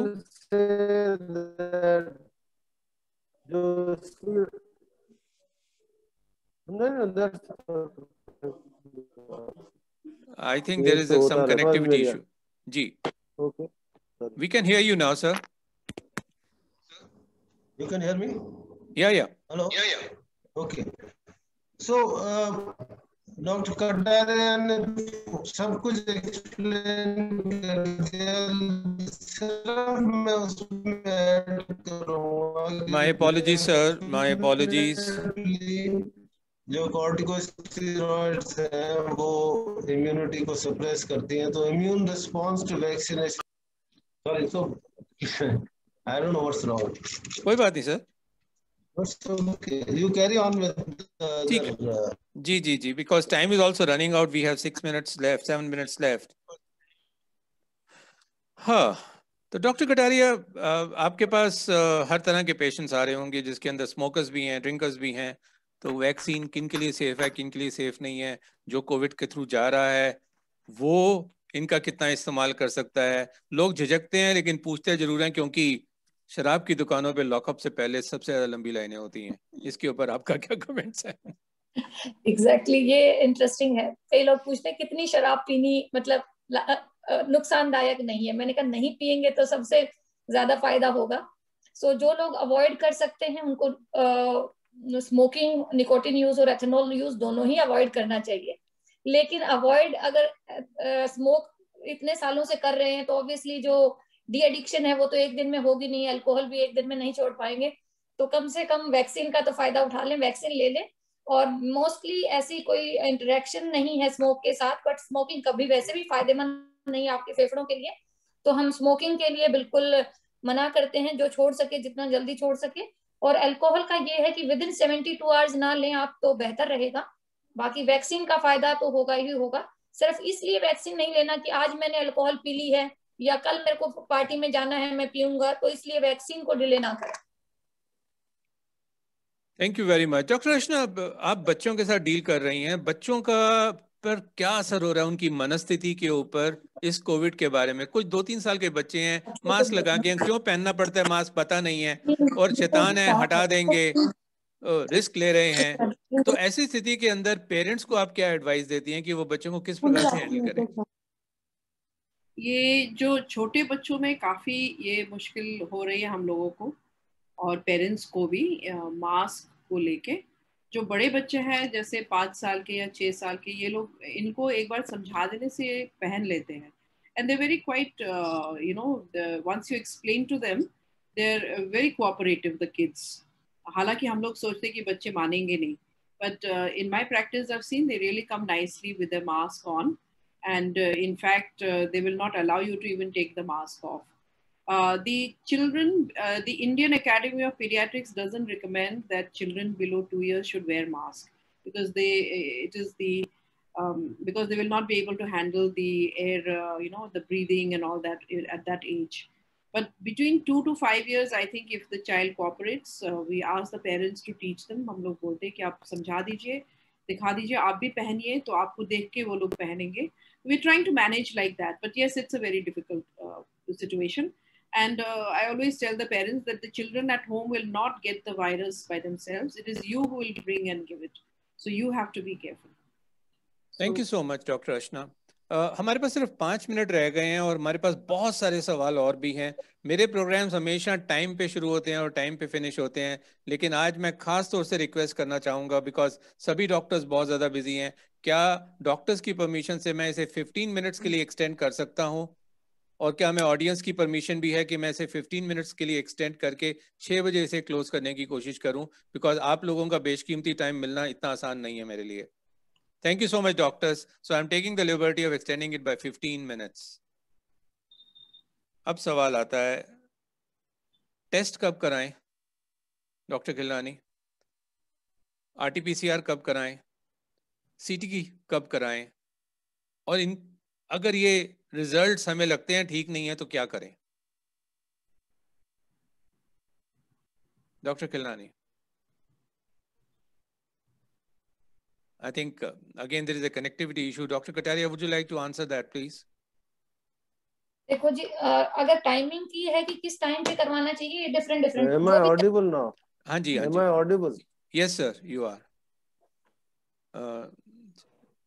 Okay, go ahead, Dr. Khilani, please. Am I audible? Ji, your voice is breaking, sir. Your voice is breaking. I think there's आपका signal थोड़ा मेरी weak है। आवाज आ रही है क्या आपको? अब आ रही है जी। आपका नेटवर्क बैंडविड्थ लो है जी। जी doctor Khilnani. Okay doctor Kataria please. Okay, तो इसके कई आयाम हैं कि कब टेस्टिंग होनी चाहिए। अगर कोई सिम्टोमेटिक है तो आज के दिन जिसको कोई भी अपने शरीर में भिन्नता महसूस हो रही है, चाहे वो सिर्फ बुखार है, गला वला खराब नहीं है, तो भी अगर सुविधा अवेलेबल है तो टेस्ट करवा लेना चाहिए। अगर आप किसी के कांटेक्ट में आए हैं तो आपको तुरंत आइसोलेट करके 5 से 7 दिन और अगर आपको जैसे इस तरह की स्थिति है जब जहाँ टेस्ट पॉजिटिव रेट बहुत ज्यादा है तो कई बार हम कॉन्टेक्ट्स की टेस्टिंग नहीं कर पाते हैं, तो उनको प्रेज्यूम्ड पॉजिटिव। तो मैं बोलूं नहीं डॉक्टर खिलानी आपकी आवाज बिल्कुल नहीं आ पा रही है। So sorry sir. So we'll continue with Dr. Kataria for a while. तब तक आपका सिग्नल इंप्रूव हो जाएगा जी। जी डॉक्टर कटारिया।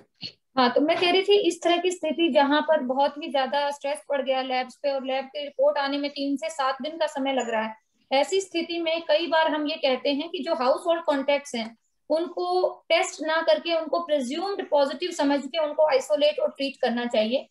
और यहाँ पर मैं एक बात और खास तौर से कहना चाहूंगी कि रिपीटेड टेस्टिंग ना करवाएं। जो लोग पॉजिटिव हो गए हैं ये देखने के लिए कि मैं नेगेटिव हुआ या नहीं, बार बार टेस्ट सेंटर्स पर जाते हैं, वहां पर भीड़ बढ़ाते हैं और जो लैब का टर्न अराउंड टाइम है उसको बढ़ा रहे हैं। कृपया ICMR गाइडलाइंस को माने। आप एसिम्टोमेटिक केस में 14 दिन और सिम्टोमेटिक केस में सिम्टम ऑनसेट से 17 दिन के बाद आपको नॉन इन्फेक्शियस समझा जाएगा।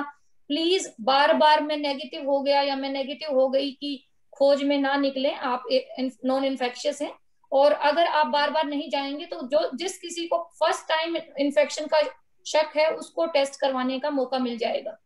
इस बात को एक बार फिर रिपीट करते हैं। जिस वक्त आपको पहला सिम्टम कंफर्म हो गया कि आप कोविड पॉजिटिव हैं, तब से 14 दिन या 17 दिन और आपने उसके बाद में टेस्ट नहीं भी कराया तो आप खतरे की जोन से बाहर आ चुके हैं। तो हमारे को 15, 16, 17 दिन जाके दोबारा टेस्ट कराने की आवश्यकता नहीं है, आप ये कह रहे हैं जी। अब मैं एक बार फिर रिकन्फर्म करूंगा। Doctor Khilnani, can you hear me? Dr. Khilnani, please. All right, let's move further. इस दौरान में डॉक्टर कटारिया एक इशू बड़ा जबरदस्त आ रहा है जो पैनिक बटन का काम कर रहा है। 2-2, 3-3 हजार की इंजेक्शन जो है 30-30, 40-40 हजार में बिकना शुरू हो गया मार्केट के अंदर। इनकी कितनी जरूरत पड़ती है एक्चुअल में और कितना ये फियर साइकोसिस है जिसकी वजह से रेमडेसिविर और टोसिलिजुमैब और उस तरह की अलग इंजेक्शंस की हम खरीदने की कोशिश कर रहे हैं, जुगाड़ लगाने की कोशिश कर रहे हैं, लाखों रुपया खर्च कर रहे हैं। क्या इनका कुछ असर होता है? और अगर असर होता नहीं तो इन्हें प्रिस्क्राइब क्यों किया जाता है? इसके सर मैं बताती हूँ इसको सिंप्लीफाई करके। देखो, जो डेथ है वो कोविड इन्फेक्शन में वायरस की वजह से नहीं होती, जो डिसरेगुलेटेड इम्यून मैकेनिज्म है उसकी वजह से होती है। सो एंटीवायरल मेडिकेशन, चाहे वो फेबिफ्लू हो, चाहे वो रेमडेसिविर हो, चाहे वो आपकी हाइड्रोक्सीक्लोरोक्विन हो, आइवरमेक्टिन हो, एजिथ्रोमाइसिन या डॉक्सीसाइक्लिन जो रिपर्पजिंग करके यूज हो रही हैं, इन सब का बहुत ही लिमिटेड रोल है। सो इसमें खास तौर से रेमडेसिविर पे मैं ये कहना चाहूंगी कि रेमडेसिविर ना तो मतलब इसका बहुत मोर्टेलिटी बेनिफिट नहीं है। सो किसी को नहीं मिल रही है तो ये ना सोचे कि हाय मेरे से तो अमृत ही छिन गया, और उसकी फिर होती है उसकी फिर ब्लैक मार्केटिंग वगैरह होती है। तो एक एस्पेक्ट तो पेशेंट एस्पेक्ट से है कि जी एंटीवायरल के पीछे ऐसे ना भागे। दूसरा ये है कि कुछ दवाइयां जैसे स्टीरॉयड और टोसिलिजुमैब जहां जरूरी है वहां बहुत जरूरी है, और सरकार को इस पे काम करना चाहिए कि उसकी अवेलेबिलिटी और प्रोडक्शन को बढ़ाए। तीसरा जो इसका एस्पेक्ट ये है, वो लोग जो इसकी होर्डिंग करके बैठे हैं कि कल ना मुझे जरूरत पड़ जाए, भगवान ना करे आपको कभी जरूरत ना पड़े, जो लोग होर्डिंग करके बैठे हैं कि आपको कभी जरूरत ना पड़े, लेकिन आप एक या दो डोज अपने पास रख रहे हैं और ऐसा 2 लाख लोग कर रहे हैं, तो सोचिए मार्केट से 4 से 5 लाख डोजेस निकल गई हैं और वो कितने लोगों की जान बचा सकती थी। आपको होगा तब आपको मिलेगा, आपको मेरे को ना हो जाए इसलिए मैं ऑक्सीजन की होर्डिंग कर लूं, मैं रेमडेसिविर की कर लूं, मैं स्टेरॉइड्स की कर लूं और मार्केट से उसको बिल्कुल ड्राई कर दूं, ये ऐसे समय में बिल्कुल एथिकल नहीं है। जिंदगी में देखो ऐसा बुरा वक्त दोबारा नहीं आएगा, आपके लाइफ टाइम में तो कभी भी नहीं आएगा, और आपको शोल्डर अपने मतलब you get to do something for the society, ऐसा करने का मौका भी बहुत कम मिलता है। अब मिला हुआ है, इस बात का पूरा फायदा उठाइए, कुछ अच्छा करिए। ये दुनिया का अंत बिल्कुल भी नहीं है, ये मैं बता सकती हूँ। बहुत सारे वॉर आए, बहुत सारी महामारियां आई, इसने सबको झेला है और झेल के निकले हैं।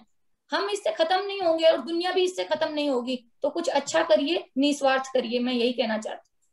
तो कहने का मतलब यह है कि जिस तरह की इंजेक्शंस के पीछे हम आंखें बंद करके भाग रहे हैं और अपने हजारों रुपए खर्च कर रहे हैं, वो रामबाण नहीं है, और इस करके वो पैनिक पे मत जाइए, होर्डिंग मत कीजिए, और अपने डॉक्टर की एडवाइस के अनुसार ही चलने की कोशिश कीजिए।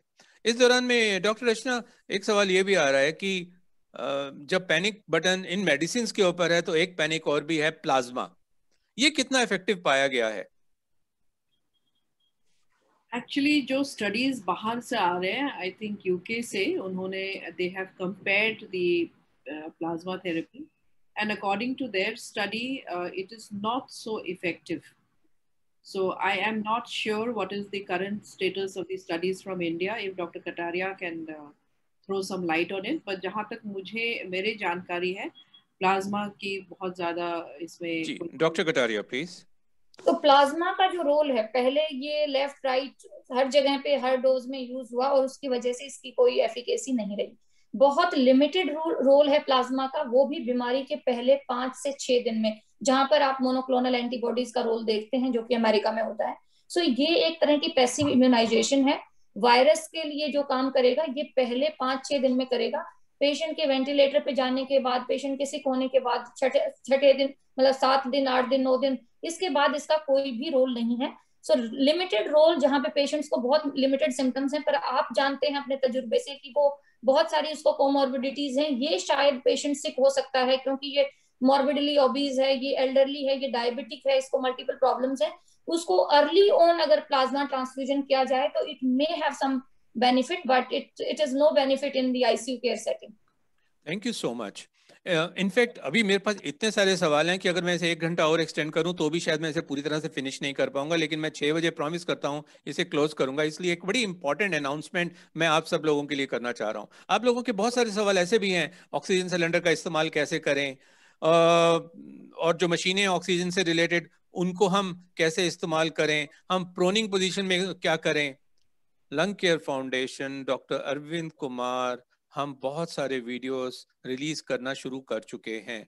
प्रोनिंग पर डॉक्टर अरविंद कुमार का इंटरव्यू जो जी टीवी पर टेलीकास्ट हुआ था, इस वक्त लगभग 11 मिलियन लोगों ने देख लिया है, 1.1 करोड़ पीपल ने देख लिया है।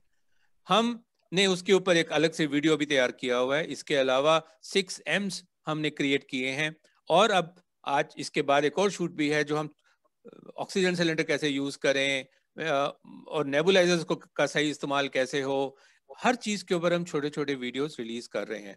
अब तक हमने जो वीडियोस बनाए हैं उन सब का लिंक आपके पास कंफर्मेटरी ईमेल में आ जाएगा। जो जो लोग इस वक्त पार्टिसिपेट कर रहे हैं, मेरी टीम आई प्रॉमिस आपको उन सब के लिंक भेजेगी। प्लीज उन्हें देखिए, और उन्हें इससे ज्यादा बेहतर होगा लोगों के साथ शेयर कीजिए, क्योंकि जितना जल्दी हम व्हाट्सएप यूनिवर्सिटी में फॉरवर्ड्स को फॉरवर्ड करते हैं सही इंफॉर्मेशन को फॉरवर्ड करना आपकी एक ट्रू सर्विस होगी। और मैं आप लोगों से विनती करूंगा कि इसमें हमारा योगदान कीजिए सबका, क्योंकि ये पॉजिटिव मोमेंटम बहुत ज्यादा जरूरी है। Otherwise with full good intentions आप रॉन्ग इंफॉर्मेशन जब भेजेंगे तो उससे लोगों का बहुत ज्यादा नुकसान होगा। कृपया ऐसा मत किया कीजिए। अब सवाल आता है कि डॉक्टर खिलानी, अगर आप मेरे को सुन पा रहे हैं अभी, डॉक्टर खिलानी, मैं डॉक्टर अरविंद से मुखातिब होना चाहूंगा। डॉक्टर अरविंद, प्रोनिंग के ऊपर खास तौर से जो आपका वीडियो है उसमें मैं जब भी लोगों से बात करता हूं कि भैया आप प्रोनिंग इस्तेमाल करो, तो उनके दिमाग में सिर्फ ये होता है पेट के बल लेट के सांस लेना इज प्रोनिंग, जबकि हमने उस वीडियो के अंदर बड़ी खास टेक्निक एक्सप्लेन की हुई है। मैं ये वीडियो सबके पास भेज रहा हूं, लेकिन मैं आपसे उनको कहलवाना चाहता हूं कि क्या चीज का खास ध्यान रखें कि पेट और बेड के बीच में क्या डिस्टेंस होने चाहिए। इसके ऊपर जरा आप थोड़ी सी बात करें तो हम आगे बढ़ें प्लीज। डॉक्टर राजीव, मैं thank you Rajeev, can you hear me? Yes yes. Okay Rajeev, proning पे आने से पहले मैं बस डॉक्टर सुशीला ने, डॉक्टर खिलानी ने और डॉक्टर रचना ने सब कुछ डिटेल में बता दिया। मैं 2-3 चीजें, क्योंकि काफी लोग जुड़े हुए हैं अभी भी, उनको शेयर करना चाहूंगा कि एक तो कोविड के टाइम में बुखार को रेगुलरली कंट्रोल करना बहुत अहम बिंदु है। कई लोग क्या करते हैं कि SOS प्रोसन देते हैं पैरासीटामोल, कि जब बुखार आए तो पैरासीटामोल ले लीजिए। मैं ये कहूंगा कि नहीं, ऐसा ना करिए, क्योंकि जब बुखार आता है तो बॉडी एकदम एग्जॉस्ट हो जाती है। बुखार को रोकिए प्रीएम्प्टिवली बाय टेकिंग रेगुलर। 6-6 घंटे पे यूजुअली देते हैं, लेकिन मुझे खुद कोविड हुआ था और अभी कुछ समय पहले, और मेरे को प्रोसन लेते ही 3-4 घंटे के अंदर दोबारा फीवर आ जाता था। तो मैंने क्या किया कि वो जो 650 मिलीग्राम की टैबलेट थी उसको आधा ब्रेक कर दिया, और वो जो 325 मिलीग्राम हो गई उसको मैं हर 3-3 घंटे पे लेता रहा। तो 1 टैबलेट 650 मिलीग्राम 6 आवरली की जगह मैंने हाफ टैबलेट को 3 आवरली ले लिया, एंड उससे फीवर आता ही नहीं था। वो ऑफकोर्स बार बार लेना पड़ रहा था, लेकिन वो कंट्रोल रहा। तो एक मैं ये एक्सपीरियंस शेयर कर लूं। दूसरा मैं ये कहूंगा कि शुरू के जो 4-6-7 दिन होते हैं, प्रायः जो लंग की प्रॉब्लम होती है वो सेकेंड वीक में आती है, 7वें-8वें दिन तक। तो शुरू के दिनों में आप अपना ब्रेथ होल्डिंग करिए, जिससे कि बैठे बैठे गहरा सांस खींचा और गहरा सांस खींच के उसको रोक लिया, और जितनी देर रोक सकते हैं रोक के रखा। इसको हम ब्रेथ होल्डिंग टाइम कहते हैं। इसको धीरे धीरे 2-2, 3-3 सेकंड करके बढ़ाते रहिए। ये आपकी लंग कैपेसिटी बढ़ाता है, और अगर आपको कहीं थोड़े बहुत लंग पैचेस होंगे और आपकी लंग कैपेसिटी अच्छी होगी तो शायद आपको ऑक्सीजन में फॉल नहीं होगा। जो प्रोनिंग का वीडियो की आप रेफर कर रहे हैं वो ये होता है कि अगर किसी का ऑक्सीजन सैचुरेशन 94 से कम होने लग जाए तो उसको ऑक्सीजन की जरूरत है। लेकिन हम ये कह रहे हैं कि जब तक आप ऑक्सीजन अरेंज कर रहे हैं, हॉस्पिटल जा रहे हैं, बेड अरेंज कर रहे हैं, क्योंकि आजकल बेड नहीं मिल रहे हैं, ऑक्सीजन नहीं मिल रही है, तब तक आप प्रोनिंग यूज कर सकते हैं। प्रोनिंग सिंपल कोई लेटने की एक्सरसाइज नहीं है कि आप बस पेट के बल लेट जाएं। ये साइंटिफिकली प्रूव्ड एक फैक्ट है, जिसको ICU में जो वेंटिलेटेड पेशेंट्स हैं उनको कई साल से यूज किया जा रहा है ऑक्सीजनेशन बढ़ाने के लिए। इसके पीछे एक साइंटिफिक बेसिस है जिसमें मैं डिटेल में नहीं जाऊंगा, लेकिन इसमें उस वीडियो में आप देखेंगे कि सबसे जरूरी चीज यह है कि पेट नहीं दबना चाहिए। तो हम 2 या 3 तकिए लगाते हैं पेट के लोअर पार्ट की तरफ, जो हमारी हिप बोन होती है उस जगह पे, और एक तकिया लगाते हैं हम अपर चेस्ट के नीचे। तो अपर चेस्ट हमारी उठ गई, जो हमारा पेल्विस वाला हिप बोन वाला एरिया है वो उठ गया, और पेट के, और आपको हाथ डाल के देखना है कि आपके पेट और बेड के बीच में हाथ चला जाना चाहिए, जिससे आपका पेट ना दबे। क्योंकि अगर पेट दबा तो जो चेस्ट और पेट के बीच में डायाफ्राम होती है उसका मूवमेंट इफेक्ट होगा और उल्टा इफेक्ट होगा। तो ऐसा करके, और हाथ को आप ऐसे करके रख सकते हैं या ऐसे कर सकते हैं, ऐसे कर सकते हैं, तो थोड़ी को आप पिलो पे रख सकते हैं या हाथ के ऊपर रख सकते हैं, और पैर के नीचे भी एक तकिया रख सकते हैं। तो हम ये कहते हैं कि 1 से 2 घंटे आप इस पोजीशन में लेटिए, फिर आप लेफ्ट साइड में करवट लेट जाइए, यानी लेफ्ट करवट लेट जाइए, फिर आप राइट करवट लेट जाइए 1-2 घंटे के लिए, फिर आप सीधे लेट जाइए। लेकिन जब आप सीधे लेटें तो सर के नीचे 2-3 पिलो लगा के उसको 30 to 45 डिग्री प्रॉप अप कर लीजिए, या कोई स्टूल या कुछ चीज लेके उस पर सपोर्ट करके बैठ जाइए, और उस बीच में गहरा गहरा सांस लीजिए, उसको खींच के रोकने की कोशिश करिए। तो ये जो प्रोनिंग की प्रक्रिया है, ये आइडियली जैसे ही आपका ऑक्सीजन फॉल हो स्टार्ट कर देना चाहिए, और फिर जब तक 5, 6, 7, 8 दिन जब तक आपकी ऑक्सीजन नॉर्मल ना आ जाए तब तक करनी होनी चाहिए। मैं ये वार्न कर दूं कि ये कोई ऑक्सीजन का रिप्लेसमेंट नहीं है, ये वेंटिलेटर का रिप्लेसमेंट नहीं है, ये आईसीयू का रिप्लेसमेंट नहीं है। यह एक केवल आपके द्वारा किया जा सकने वाला एक प्रयास है, जिससे प्राय ये हजारों लोगों ने पिछले कुछ दिनों में फोन करके हमें कंफर्म किया है कि करते ही 5 से 8% उनकी ऑक्सीजन बढ़ जाती है। तो अगर आपकी 94 से मान लीजिए 87, 88 गिरी, हो सकता है प्रोनिंग करने से वो वापस 93, 94 हो जाए, आपको ऑक्सीजन की जरूरत ही ना पड़े। या मान लीजिए 80, 82 हो गई है, उससे वो 88, 87, 88 हो जाएगी, तो 1 लीटर ऑक्सीजन से ही आपकी 93, 94 हो जाएगी। तो ये बॉर्डर लाइन केसेस में 5 से 8% ऑक्सीजन को बढ़ाने का एक इजीली किया जा सकने वाला तरीका है। ऑक्सीजन रिप्लेसमेंट हरगिज नहीं है। अगर इसके बावजूद भी आपकी ऑक्सीजन परसिस्टेंटली 92, 93 से नीचे है, तो 100% आपको ऑक्सीजन की जरूरत है। Thank you so much doctor Arvind, thank you. We had so many questions, but अब इसको क्लोज करना चाहूंगा, तो मैं एक ओपन कमेंट्स के लिए रिक्वेस्ट करना चाहूंगा डॉक्टर खिलनानी, डॉक्टर कटारिया और डॉक्टर रचना हजारिका। हो सकता है कुछ सवाल मुझसे रह गए हों, तो आप अगले 90 सेकंड्स में कौन से और बिंदु हैं जिनके ऊपर आप हाईलाइट करना चाहेंगे, कमेंट करना चाहेंगे, उसके बाद हम प्रोग्राम को क्लोज करें। Doctor Khilnani please. Am I audible now? जी sir. Actually, so thank you so much, amazing discussion, but मैं ये कहना चाहूँगा कि हमें मल्टी प्रॉन्ग अप्रोच करनी पड़ेगी। उसमें दो ही सबसे स्ट्रॉन्ग है।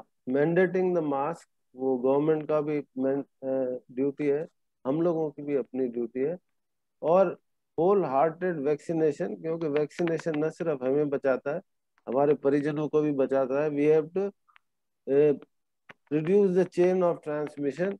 जहाँ तक टेस्टिंग का सवाल है, टेस्टिंग जरूर कराएं अगर आपको सिम्टम्स हैं, टेस्टिंग से दूर ना भागें। लेकिन मैंने इन दिनों एक स्ट्रेटजी करी है, शायद डॉक्टर सुशीला मेरे से एग्री करेंगे। अगर 6 जनों का परिवार है और 2 पॉजिटिव है और 4 को अगर सिम्टम्स हैं, सिमिलर सिम्टम्स, तो मैं उनको टेस्टिंग के लिए नहीं बोलता, टू रिड्यूस द, क्योंकि heart of heart I am sure that they have Covid infection. और दूसरी बात है कि इन जनरल जो है वो रिकवरी के बाद टेस्टिंग नहीं कराते, लेकिन जो बहुत क्रिटिकली इल होते हैं उनमें कराते हैं, और जो हेल्थ केयर वर्कर्स हैं उनमें हम जनरली कराते हैं, क्योंकि वो लोग, उनको पोटेंशियल होता है ट्रांसमिशन का, उसको हम जरूर टेस्ट कराते हैं, उनको नेगेटिव करके ही ड्यूटी पे उनको बुलाते हैं। Thank you. Thank you so much. Doctor Kataria, your closing comments please, anything which we haven't covered. I think हमने काफी एस्पेक्ट्स पे बात कर ही ली है, तो इसका मैं भी यही कहना चाहूंगी कि एक चीज अगर सिंपली करनी है तो मास्क पहनिए। अगर बहुत जरूरी नहीं है आपके सर्वाइवल के लिए ट्रैवल करना, तो ट्रैवल मत करिए। कुछ दिनों तक अगर ब्याह शादी मुंडन या किसी चीज में नहीं जाएंगे तो मुझे नहीं लगता कि सेहत पे कुछ खास फर्क पड़ेगा। और लोग भी इतने रिस्पॉन्सिबल बने कि सोशल गैदरिंग्स को ना होल्ड करें। सरकार अगर लॉकडाउन नहीं कर रही है, इसका ये मतलब नहीं कि जो आए हम वो कर सकते हैं। आप अपना मोरल ड्यूटी समझें और अपने घर पर रहें अगर ये आपकी जीविका के लिए जरूरी नहीं है तो। और जब आपका टर्न आए उस टाइम वैक्सीन लगवाएं। तब तक स्वस्थ रहिए, मस्त रहिए और खुश रहिए। Thank you so much. Doctor Rachna please. I think my message is that people should understand, आपको समझना ये है कि आपको कोविड हमारे पास या हॉस्पिटल से आने से नहीं होगा। आप अगर घूमेंगे बाहर बिना मास्क का और सैनिटाइजेशन अपने हाथों का नहीं करेंगे, या समाज के जो हम लोग बोलते हैं कि दूरी रखना है वो आप मेंटेन नहीं करेंगे, तब आपको कोविड होगा। और जो अभी डॉक्टर कटारिया ने बोला कि जब जरूरी नहीं है आपको बाहर जाने की, तो आप प्लीज मत जाइएगा, because this is the only way we can control, major way. Plus जिसको वैक्सीन लगना है आप आगे बढ़िए और अपना कोविन ऐप में नाम रजिस्टर करिए और प्लीज वैक्सीनेशन कीजिए। Thank you so much, Dr. Rachna. Arvind, would you like to have some closing comment, please? Rajiv ji, मैं ये भी बोलना चाहूँगी, काफी जो क्वेश्चन आंसर बॉक्स में थे, I have tried to answer them जी जी। discussing. So maybe the audience can look at those answers also. No, but we would also come back to you and pick up some question and do some recording separately so that we can actually propagate those recording later on. Thank you so much for joining. And Dr. Khilnani and Dr. Sushila, we also need your time also later on for individual recordings. Dr. Arvind, would you have any closing comment before I close? Rajiv, closing comments इस समय यही हैं कि जो 3, पौने 3, 4 lakh per day का number हम देख रहे हैं, वो तो खाली वो है जिनको टेस्ट की अपॉर्चुनिटी मिल गई और पॉजिटिव आ गया। जो रियल नंबर है वो इससे पता नहीं 2 गुना, 3 गुना, 4 गुना कितना है नहीं मालूम। और ये नंबर्स अगर कम नहीं हुए तो आप पूरी दुनिया से मेडिकल सप्लाईज, पूरी दुनिया की मेडिकल फैसिलिटीज यहाँ मंगा लो इंडिया में, उसको लोगों को फिर भी people will die at home without medical care. अगर हमें इससे बाहर आना है तो हमें हर देशवासी को इस नंबर को कम करने का प्रयास करना पड़ेगा।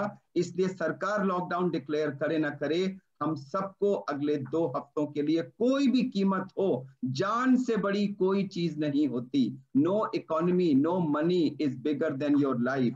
हमें अगले 2 हफ्ते के लिए सबको अपने अपने घरों में बंद कर लेना चाहिए। जहां तक संभव हो घर से बाहर ना निकलें। ये चेन ऑफ ट्रांसमिशन को तोड़ा जाना, केसेस को कम किया जाना निहायत जरूरी है। नहीं तो हो सकता है आने वाले दिनों में स्थिति आज है उससे और ज्यादा खराब हो जाए। मैं नेगेटिव नहीं साउंड करना चाहता, लेकिन एज ए डॉक्टर जो दिन रात में सीन देख रहा हूं उसको शेयर कर रहा हूं, इस विनती के साथ कि जो 400 लोग इस प्रोग्राम में जुड़े हैं, शायद वो 400 एंजल्स बन के इस मैसेज को सोसाइटी में स्प्रेड करेंगे और हो सकता है उससे एक चेन की शुरुआत हो। राजीव, और मैं ये उम्मीद कर रहा हूँ कि हमारे सारे पार्टिसिपेंट्स इस वक्त एक एम्बेसडर का काम करेंगे कि जो सीखा है वो आगे फॉरवर्ड करने की कोशिश करेंगे। इस कंप्लीट डिस्कशन की रिकॉर्डिंग फेसबुक पर इमीडिएटली अवेलेबल होगी, इसे यूट्यूब पर भी लोड किया जाएगा और इस लिंक को आप ज़्यादा से ज़्यादा लोगों तक पहुंचाने की कोशिश करें ताकि और लोग इसे देख सकें। और मैं अब तक हमारे चारों एक्सपर्ट डॉक्टर्स की बातों का निचोड़ आपके सामने 10 कमांडमेंट्स के सामने रखना चाहूँगा। 10 कदम जो आपको, मेरे को, हम सबको करने पड़ेंगे और एक पॉइंट वाइज ये है। पहला, उंगली उठाना छोड़िए, सॉल्यूशंस पर काम कीजिए। दूसरा, सोशल मीडिया और टीवी पर कम वक्त लगाइए। तीसरा, बिना वेरीफाइड इंफॉर्मेशन को फॉरवर्ड ना करें। चौथा, चाणक्य की नीति अपनाइए, शत्रु यदि अदृश्य हो तो छिप जाना ही बेहतर है। पांचवा, पॉजिटिव विचार को मन में रखें, पॉजिटिव लोगों से बातें करें। छठा, कुछ बीमार लोगों से पॉजिटिव बातें करें फोन के ऊपर, उन्हें कॉल कीजिए, उन्हें अच्छा लगेगा। 7, प्रोनिंग जरूर ट्राई कीजिए। 8, संतुलित भोजन कीजिए और पर्याप्त पेयजल लीजिए, जिसका मतलब अल्कोहलिक ड्रिंक्स बिल्कुल भी नहीं है।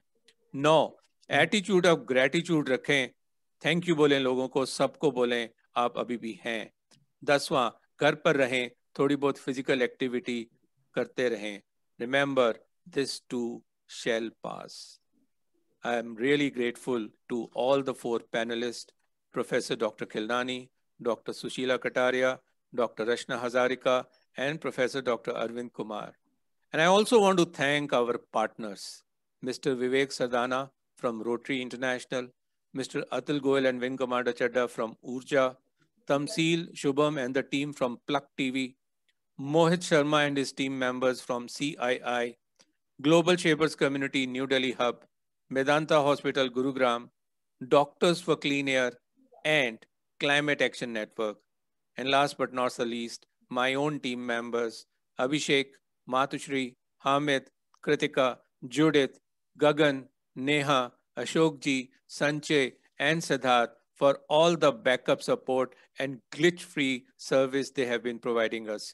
Fabulous. Thank you very much. आप जहाँ भी रहें, स्वस्थ रहें, अपना पूरा का पूरा ध्यान रखें, किसी भी तरह का रिस्क ना रहें। आप बहुत बहुमूल्य हैं, अपनी सेहत को प्राथमिकता दें। नमस्कार। ये वीडियोस आप तक पहुंच जाएंगे, जो लिंक्स हैं वो आपके पास कंफर्मेशन मेल्स में आएंगे, उन्हें नोट कीजिएगा। आपसे विदा लेते हैं।